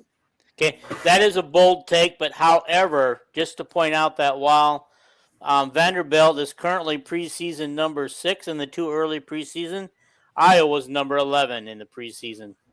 Still an upset. So that wouldn't be an upset. I mean, it would be because of the rankings. 2/2. Okay, all righty. Now, I've said that both the men and the women will make the Final Four this year. That's a bold take? Well, that's my bold take. Okay. That's bold. Keep coming with bold takes because we got to keep it going. Okay. Also, the Hawks make the playoffs in football. That's all the bold takes I got right now. You guys can share some of them. My next bold take is the same as you just said.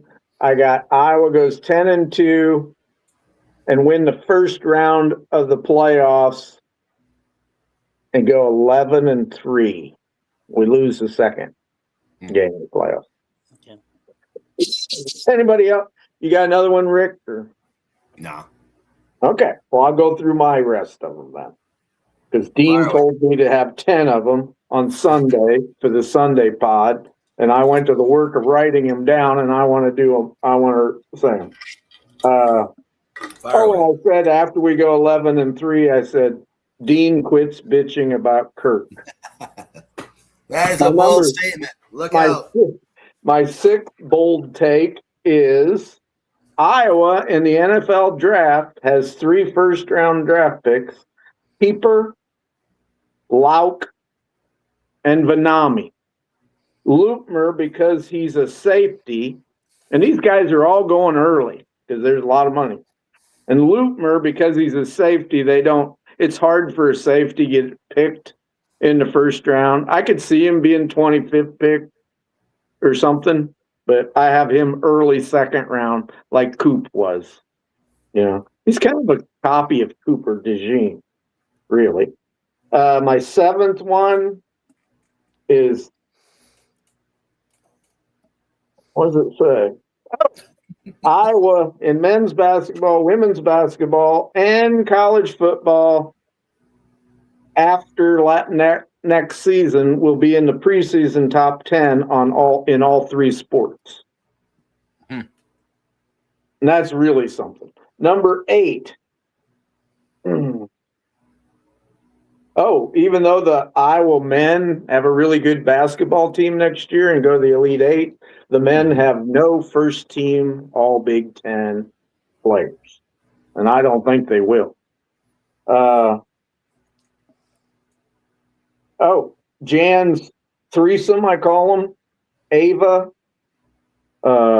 Danny, and Chit Chat will combined average over 64 points. I have Ava going for 28 a game if she stays out of foul trouble. Wow. And my last one, if she goes for 28 points, right? Right. To get to 64, that's 36 more, right? So them other 2 players would have to combine for 18 points each. Mm-hmm. Or one of them for 20 and one for 16. Yeah. So, right, and then my last one is a new contracts also for Jan Jensen, whose contract only has like 1 or 2 years left. And Beth Getz will get a new contract to keep her from going to Michigan State, Wisconsin, or another big school. Or the WNBA. Yeah. Okay, let me catch you guys up to the recent comments, okay? Yeah. Hink says buy or sell, the men make the Sweet 16. I think when I said the Hawks make the playoffs in football, Hink says I don't think that's bold. That just should be the expectation to make the playoffs.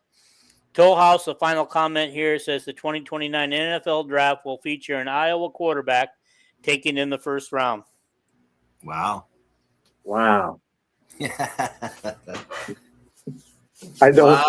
Yeah, I don't really see that. I know Hank Brown has the size and arm to do that, but again, my favorite's Hecklinski. I shouldn't say that because I know nothing about it.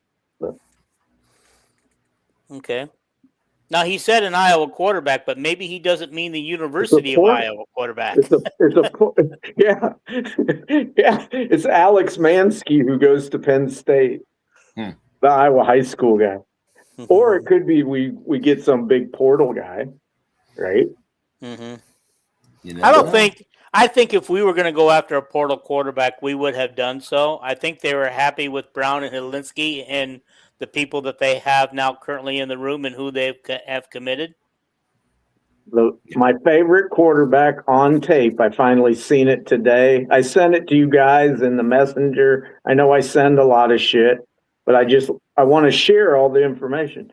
This guy who did not know Iowa very good. He broke down Santa Benez's high school tape.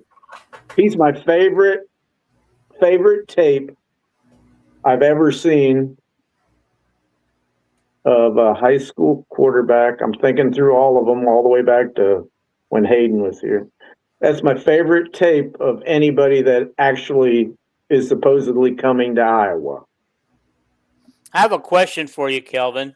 Yeah. Were you before Hank said Bessinger? Yeah. Before Hayden took over and started winning with the Iowa program, how closely were you following the Iowa program before that through Bub Cummings and? I was in high school, but I was following recruiting when John Lazar in 1975, probably, or 74 from North Tama. I was following recruiting back to Jim Jensen. I was probably like 12 years old. Jim Jensen from Davenport Central. I was so high hurdle guy. You know, he was a great NFL. He went to the NFL and played for Dallas and the Denver Broncos. Yeah, I followed it, you know, and Cummings did a pretty good job of recruiting.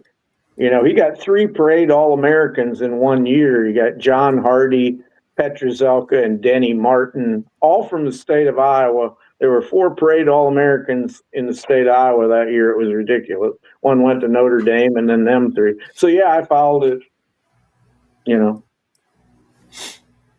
I followed it before Hayden, you know, but I just wanted to see. Yeah. Okay. I'm looking for my commercial. It's not here yet. So next show, I hope to have it up and running for you guys. I think both the guys that can upload it for us are both on working tonight. You got more on the agenda? No, that's where I ended it. We got 2 more things. Okay, what do you got? Quickly, Caitlin's game last night, and then wrapping up Sorsby. Thank God. I said on a podcast last week that Sorsby would never play. Nobody would play him if they did Texas Tech, and it was stupid, you know. And I said he would never play, and if he did, teams aren't going to pay him. And if they did play him, the College Football Playoff Committee would not let them into the playoffs, and they could sue all they wanted to, but the playoffs would be over by time. And thank God, Texas Tech said they were astonished there was so much of a blow-up about it. Good God. So they came to a mutual agreement that he wasn't going to play this year, and he's going to go to the supplemental draft. I didn't even know there was such thing as a supplemental draft until today. Oh, yeah, Steve Walsh and Bernie Kosar, a couple Miami quarterbacks. If you back in the day, if you graduated early, Bernie Kosar was so smart at Miami, and Steve Walsh was too, that they graduated in 3 years. And both of them went in a supplemental draft, and both of them were usually guys in the supplemental draft. Nobody ever drafts anybody in the first round, second round. It's like Sorsby, somebody will probably draft him. If he's drafted at all, probably draft him like in the 6th round or something. Who's available for the supplemental? I mean, anybody that missed the NFL draft but is now deciding to go in. It's like Steve Walsh was the first pick.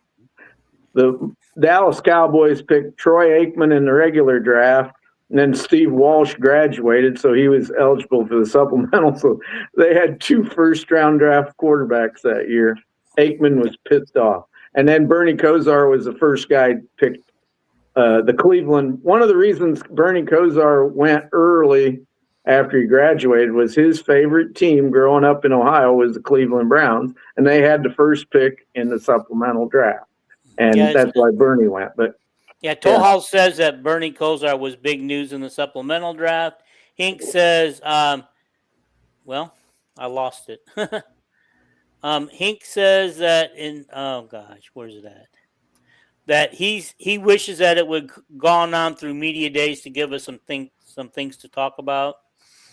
Okay. Well, media day ain't gonna be till August. It's July. Big Ten media day will be before that. Yeah. Okay, and I think Big 12 is before that even. So we'll get going early with Big 12. But you get 20 times more information from Iowa media day than you do the Big Ten media day. All you see is these short little interviews at the Big Ten media, and then they got to get 18 teams in 3 days. Okay. Hink says that, my opinion, I think players should be able to bet as long as it's not on the sport they are playing. What is going on with my thing tonight? I don't want to talk. I don't want to go there. Too much information. Okay. If a couple football players wants to bet on a game in the World Cup, go for it. It's your money, not mine. They can bet. They can bet in the World Cup. Okay. They can't. Trent. Oh no, they can't because we have soccer at Iowa, don't we? So you can't bet on any sport that your college has as a sport. Noah Shannon got in trouble because he voted on it. He bet on an Iowa basketball game, and the big reason for that is you're friends with people on the Iowa basketball team. You could have insider information, and that's a rule that is very. There's a very good reason for that. Hank says they cannot bet on any sports. Trent Green and Kurt Warner, both of the St. Louis Rams, competing against each other are both Iowans. Kudos to Kelvin to think it doesn't have to be the University of Iowa. That was me. That was Dean. That was me. Yeah. But we're an Iowa Hawkeye podcast, so we don't think about anything except the Iowa Hawkeyes. And we don't need Vanderbilt talk every week. We don't need Rick, I got an assignment for you. Rick can talk about Drake because I love Rick. Yeah. Hey, Rick, I got an assignment for you real quick. Look up and see what NCAA says about betting on any sports. What the rules are. Can you do that real quick? Sure. All right.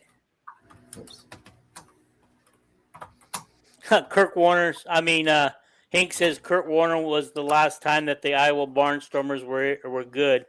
Do they still have a team? Yeah, I think so. But it's like a minor team, right? It's not like a major team. Well, okay. Arena football is arena football, I think. Go ahead. So NCAA rules strictly prohibit student athletes, coaches, and athletic staff from wagering on any sport sponsored by the NCAA at any level, college or professional. Yep. So it is 1, 2, 3 pro. Yeah. I remember when Kirk explained it during the gambling thing at Iowa. He said we give them a card and a write-up about it. And if you're on a pro team, it's posted right on the wall when you walk in the locker room.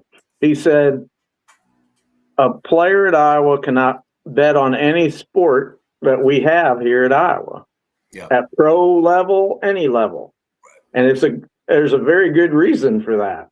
It's called you got to trust your athletic scores. That people aren't point shaving. It's like Caitlin Clark is friends with Jack Campbell. They went to school together. She shouldn't be betting on Detroit Lion games. Okay, hey, hang on here. Okay, so if an Iowa player wants to bet on a World Cup game, they should be able to. I agree because Iowa does not have a men's team, and the World Cup is right now the men's game, Okay. and so we don't have Well, an this said Iowa. We don't NCAA have a sponsor. men's soccer team. When it says NCAA sponsored sports. Yeah. NCAA Well, sponsored. okay, alriady. Not just So Iowa it- sports. NCAA across the board from Division 1, Yeah, Division it's 3. like- it's between. like- Why don't you But the just? World why Cup don't is you the just- World Cup is not NCAA. It's, So curling. They can bet on curling. He just said at any level, pro or college, Dean. okay, alrighty. Anyway, So, there ought think about to be a nice quick rule here by every college. Just tell their kids, if you bet on sports, you're not going to play here. However, I'm not for betting on sports for kids, but if the kid wants to bet for his team to win with no odds, just we're going to win, fucking go for it. I'm cool with that. That's saying, hey, we're going to win. No points, nothing like that. Just we're going to beat you. That's like Pete Rose used to say that when he bet on baseball, he never bet for his team to lose. He always bet for them to win. Yeah. But don't play any odds. It's straight. It's heads up. We win, we lose, we lose. When Pete Rose, Pete Rose knew his 90% of his life that if he did bet on his team or any baseball game, he was going to be kicked out of baseball. So if Pete Rose wants to do that, he should just quit being in baseball. I guess he did. You know, it's like, well, yeah, he was kicked out of baseball. Now he's dead. Take a season off. Right. And then the last subject was, did you guys watch Caitlin's game last night? I did not. I was busy working last night. I watched the first 3 quarters of it. Yeah. At halftime, she had, I think, was it 9 assists? 9 points, 9 assists. 12 points. 12 points? I think 12. I thought it was 8 or 9. I thought it was like 8 or 9 points because I knew the record. I knew the record was 19 assists in a game, and I wanted her to get 20. Yeah. But she's getting better. She's coming back. Well, I think it's pretty obvious she's getting healthy. Now they play her 35 minutes a game. And Steph said after the game, Caitlin's body now, she said her burst is back. Yeah, it is. You know, that's why she was playing off the ball more and everything. The thing that me and Rick talk about WNBA once in a while on Messenger or something. The thing that is like the boats on the water are all have to settle to the same level. You know, I remember at the start of the game, this Citron girl, I thought, my God, what a 3-point shooter. You know, she's shooting like 48%. Right now, Caitlin Clark's 3-point percentage is higher than Citron's. Yeah. It's like, especially for last week. Well, I'm talking about for the season. Citron's 31.2 and Caitlin's 32.4. That the real great player, what's her name? Brianna Stewart. Yeah. She's shooting like 30% or something from 3. You know, she kicked Iowa's butt, and not Iowa, but the Fever's butt. That one game. That game, yeah. They couldn't stop her for nothing. And now the Fever are like 9-4 or whatever. 9-5. Yeah. Yeah. Caitlin Clark matched the record from last year at 8-5. Yeah. Let me catch up on a couple things here. Hink says I can't say the last time I watched Clark play, it's starting to die down. I kind of agree with him. The whole Caitlin phenomenon is starting to slowly go away. Oh yeah, they're as we knew it would. Any mania settles down. Yeah. Hink says that you should get her shoe, Rick. I should get her shoe. Yeah, she has a shoe out. What do you think it cost? And who's paying for that shoe? Who's going to pay for that shoe? I think I've seen where they're around 90 or $100. Yeah. It ain't like $100. You figure? Yeah. Well, I mean, any Nike shoe is going to be $100, Dean. No, I was thinking that was actually cheap. Yeah. I would guess probably close to 200 or more. But the thing is, that's gonna be a worldwide sale. They're gonna sell out in minutes. They really will, if they even last that long. And people all the planet want them. And I think the first run is sold out. I think they had to do another one. The shoe that she's just coming out with now is not her signature big shoe that's coming out, in October or November. This is called the New Era shoe or something. It's She changed her logo on Instagram from CC22 or Caitlin Clark, to CC1, whatever it is, or Caitlin Clark 1. Okay. Yeah. Hink says the show can pay for the shoes as a tax write-off. Okay, guys, our shoes are on me. There you go. Right on. All right. Okay. See. Oh, Hink says. Let's see. Oh no. Toho says, I get a heart stress test tomorrow. All those are not fun. It cannot be as hard as watching Iowa football. Must not like watching winning. Yeah. Have you guys ever had a heart stress test? No, my heart always tested shoveling, I guess. Yeah. Lifting weights. Oh, by the way. Anyway, a heart stress test, they put you on a treadmill and get you up high and get you going fast. Yeah. That's really hard to do. But today I had put my heart really to a test. I had to move 9 big bags of mulch from my car to a customer's house, but I couldn't get anywhere near the house. Oh my God! It's like walking across. I don't have a wheelbarrow. Wow. And their instructions were stack it neat, not in front of the door, not in front of the garage, and not in any pathway. Throw it in the yard, neat. And they said, don't put it on the grass unless it's absolutely necessary. I found a place, and another guy showed up right as I was finishing up with another 9 bags for this guy. And he just followed my lead. Cool. But you know what makes me mad is I didn't get a tip for that. All that hard work, and I didn't get a tip. Really? Some people are a-holes. Yeah. I am once in a while. And then I got a penny tip for delivering 2 pizzas to a guy on Saturday. I said, what a slap in the face. I'd rather have no tip than a penny tip, because a penny tip is like a slap in your face. He gave you a penny. Zero tip is they're just cheap. Yeah, a penny tip that's worse. Yeah, I would say no, thank you. You can keep it. Mm-hmm. Well, no, they don't hand it to you in cash. You get it on the app.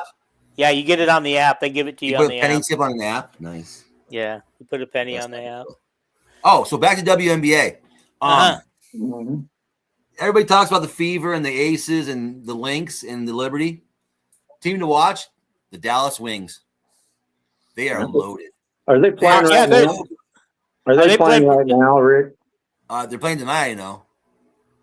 They play tonight. I wanted you to turn to your computer and tell me what the game is. Doing, I mean, you think about hey guys, guards. They have Arike Angubawale. They have Paige Beckers and AZ Fudd. Right, that's phenomenally good. Oh my God. However, they have Jessica Shepard, the forward, who is nutty good. I mean, where does she come from? I mean, I know she came from Notre Dame and Nebraska. She's a triple double waiting to happen. Yeah. I mean, literally. And I can't believe how she's improved. She was all Big Ten at Nebraska as like a freshman and sophomore. Freshman. But freshman she was a girl that could not shoot a free throw. I mean, she probably hit 50% of her free throws. I didn't look it up. That's what I remember about her. What position does he play now? Power forward? Yeah, she's a 4. Okay. All right. She's and she can pass. I mean, she passes like Caitlin passes. I mean, the spin, the angles, she's got them all. Okay, I want to get something out there for some people. I'm going to try to get this out there without losing it. Okay. All right. The women have open practice availability this summer. June 25th, July 7th, and July 23rd. I wish I could be there. I need you guys to go and be my reporters. Get my pictures. Get my interviews. Where? Sounds like you're not going to see Danny Carnegie. She's going to be was that in Venezuela or something where they're playing that tournament? Yeah, And of wherever. course, Yeah. Stromdahl won't be here for a while. I seen Stromdahl put up graduation pictures from high school the other day. Yeah. Okay. Here's a couple of more things. Bob Huffman doesn't feel that CC shot well last night. She does. No. She shoots a lot to get a lot of her points. So she misses more. She had a lot 15 more. shots last night. I think she 15, shot. 21. She shot like over 50% on her twos, but her she was 5-15 with 21 points and 14 assists. Yeah, her I think she was only like 1 out of 8 from 3 points or something like that. Exactly. That's what took, that shot her 50% field goal percentage. And it's a matter of inches for her. You know what I'm saying? She's way off. Well, once she was, but she's double clanking them. I mean, she's just a little bit off. That's how all these women are shooting 31% and 32% from the 3-point. It's hard to be consistent, All right. Especially hey, Kelvin, will you go to press conferences if I get you credentials? Hell no. Okay. For where? Pink, will you go if I get you credentials? For what sport? Rick. I'm asking what sport. Oh, any of the sports. Was T. Hank the one? Was T. Hank the one? Was it T. Hank or somebody else that said Iowa football was painful to watch or something? I would actually do it. Seriously. If you can get them, I'll go. Okay. This is what I was going to bring up. Caitlin Clark is currently 5th in the WNBA All-Star voting. Yeah. 55,000 behind Asia. Yeah, she's one of the 5 players that are over 200,000 votes. Yep. Okay. Also, here's a question by Hink. Isn't Paige Becker's date AZ Fudd? Yes. That's how supposed to work. How's that supposed to work out? Works pretty well so far. Only time will tell if you're talking about how their relationship will work out. Yeah, as far as on the court is good. Well, I would think anybody would, when you get on the court or on the football field, those thoughts are not in either one of them, either one of their head. It's like, by the way, my God, this guy, I got to guard this person, or I got to get by this person. I think Becker's is like number 3 on the All-Star list. 2, I think. Okay, that could be. AZ Fudd is down a few notches, but she's in the top 10. Yeah, Leah Boston's 3rd, I think. Yeah. And Caitlin's 5th. Kia Stokes was number 11, which kind of surprised me. But it's these teams that have a lot of record crowds, like these, like the Valkyries and Toronto and Seattle. Is it Seattle? It's an expansion team. Their players are going to get more votes. Right. Yep. Portland. All right. Okay. All righty. He says that he'll be your helper, Rick, if I can get you credentials. Cool. Okay. Guys, I think this is a good place to wrap it up for the night. I hope we're back on Sunday.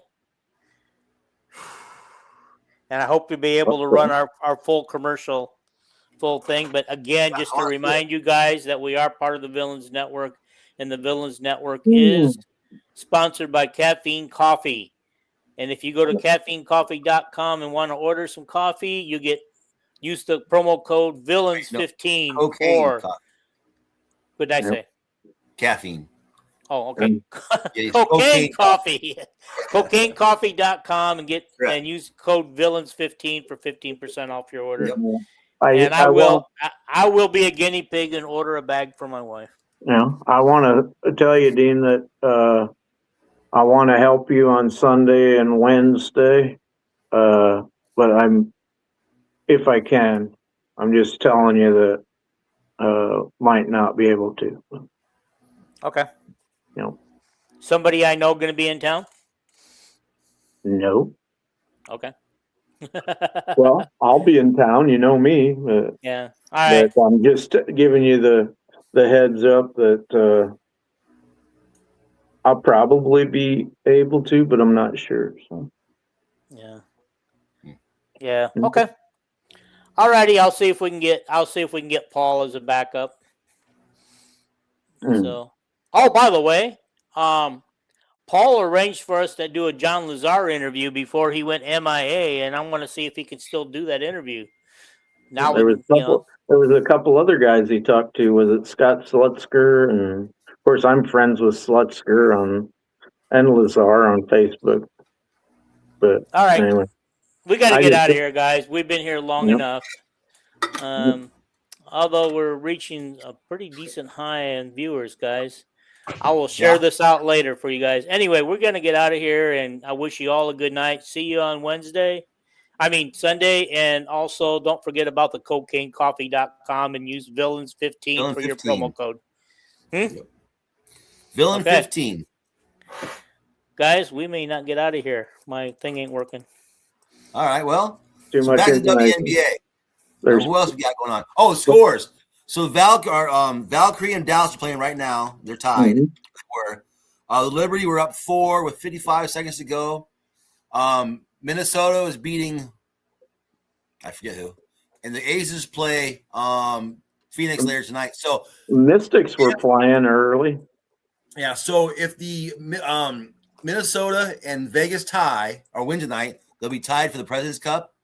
And I believe the Aces beat Minnesota, so therefore they'll go to play New York. You mean the Fever are out of it? They're not in it no longer? They lost to New York. I got a question for Rick. Yeah. Kennedy Carter, who was just analytically, she was the number one player in the league there for a while, even though she wasn't starting. Is she hurt? Is she in trouble again? Why is she not playing? She had a bit of a breakdown. She crashed out, they call it, the kids would say. I know she was upset that she wasn't starting. Her numbers were ridiculous, Rick. Yeah, they are. She lashed out online, and therefore, you can't do that because her coach won't take that shit. Mm-hmm. But as far as I know, she's not hurting anyway. It's just a matter of getting her shit straight as far as mentally goes to get back on the team's graces. God, she's a great athlete. Oh yeah, she's good. She's crazy good. Yeah.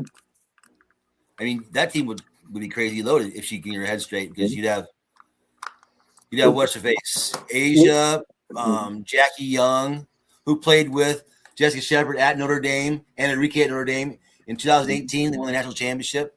You had what's her face, the point guard. What is her name? Gray or Chelsea Gray. Yeah, Joel Lloyd. Lucy Olson was playing a lot in the first half for the Mystics tonight. I was kind of excited about that. Yeah, it looks like she's not going back to the Fire in Australia in the Australian League.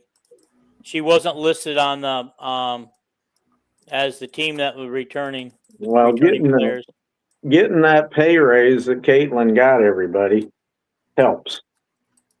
If you're on a WNBA roster, she's due a nice pay bump next year. Lucy played 20 minutes, had 6 points, 2 rebounds, 2 assists, and a steal. Good. And it was a +3, and they won. Guys, my Yeah, computer screen is frozen. I don't know how to get out of this. The girl from Texas, Harmon, is that We'll her just name? keep talking Corey until Harmon? you tell us you're going to shut us down. What about Harmon? It's just going to happen. She's not playing at all anymore. Lucy has passed her. Lucy has fully passed her. At the start of the game, the gal I hate so much, Cody McMahon, was playing terrible at the start. Yeah, she had 2 points. Boy, wasn't Sophie Cunningham, and she'd been hot lately? Holy cow. She's she's got the highest 3-point percentage of anybody in the league now. I believe it. She was on fire last night. 43% or something.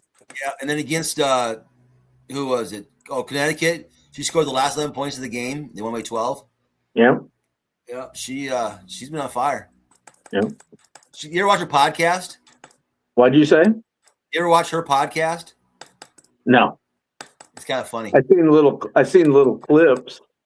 Yeah, I heard her friend from high school. Yeah, it's pretty funny. You know, I've seen one little clip, and she goes, "I don't think anybody's ever going to marry me." Yeah. She said nobody even asked me out. You know, Yeah. She's wild child. I don't know that, but I know Free that. spirit. Did you know her cousin? Do you know her cousin was at Iowa on the football team? Uh-uh. Gavin Hoffman. He was like one of the highest rated tight ends Name sounds familiar. we ever had. Well, yeah, it was just a couple of years ago. He was a 4-star tight end from Missouri, and he came and he found out that Kurt don't like it when a tight end drops passes, and Yeah. he found out that a walk-on in the same class, Vanami, was a hell of a lot better than him. So he took a bunch of money and went back. He's playing for Missouri now. Gavin Hoffman. What's going on, D? He's trying to shut the show down. I just told him we'd keep talking until he shuts it down. He said it would shut down kind of suddenly. So people, if we're talking and then it shuts down, that's the reason. By the way, I'll promote something while we're talking. I like Matt Randazzo with his Off the Air podcast. It's on every day of the weekdays. Yeah. Anyway, this on my birthday, Saturday, he's having his dad's memorial golf tournament, and they got some good merchandise up for sale on their fundraising. And Journey Houston and some of the Iowa girls are going to be there. I think he said on the 7th hole, there's going to be a basket up and you can shoot baskets with them or something. But anyway, one of the things that kind of caught my eye on there's signed footballs and stuff by Kirk and stuff, but caught my eye. They had 4 tickets to a Iowa women's basketball home game that you choose. And you also got 4 t-shirts and, what else? There was another 4 things you were getting. What the hell was the other 4 things? But anyway, and they were starting the package at $250, which I know that's high price for 4 tickets to an Iowa women's game. But you got the other 4 things. I don't know why I can't remember what the other 4 things was on top of the t-shirts. But anyway, you can go to Randazzo has a website up where you can bid online on them, and you can probably go to the golf tournament and bid live too. But anyway, help out Matt a little bit. So this says June 25th, July 7th, July 23rd. T-Hink. What's that for? That is open practice availability for the women. For the women. Yeah. Cool. Anyway, I'm so frozen, guys. I can't do anything outside of what the video's doing. I have requested my people to come in and the thing for us because I just can't X out of it because the show will still be going. So what if you X'd out, or what if you actually X'd out of it, restart your computer, and then log back into it? Could you do it then? I don't know. Why don't you log out? We'll stay on here and then try logging back in. And try it then. Okay, Dean? I might lose you, but I'll try it. You disappeared from our screen before, and that didn't happen. Restart your computer and everything, all the way from scratch. Hey, Rick, did you hear that my birthday's Saturday? Uh-uh. Oh, well, I said that golf tournament's on my birthday. I don't know what Rick and Dean are going to get me for my birthday, but what do you want? A penny. A penny? I don't want anything. I just want to be friends with everybody. So cool. Any comments that are up there? I can see the one with the dates from T-Hink. But if there's still people in the audience watching us, the question earlier was posed to the audience was, there are 3 Iowa Hawkeyes who have been nominated to the NCAA College Football Hall of Fame: Brad Banks, Dallas Clark, and Adrian Claiborne.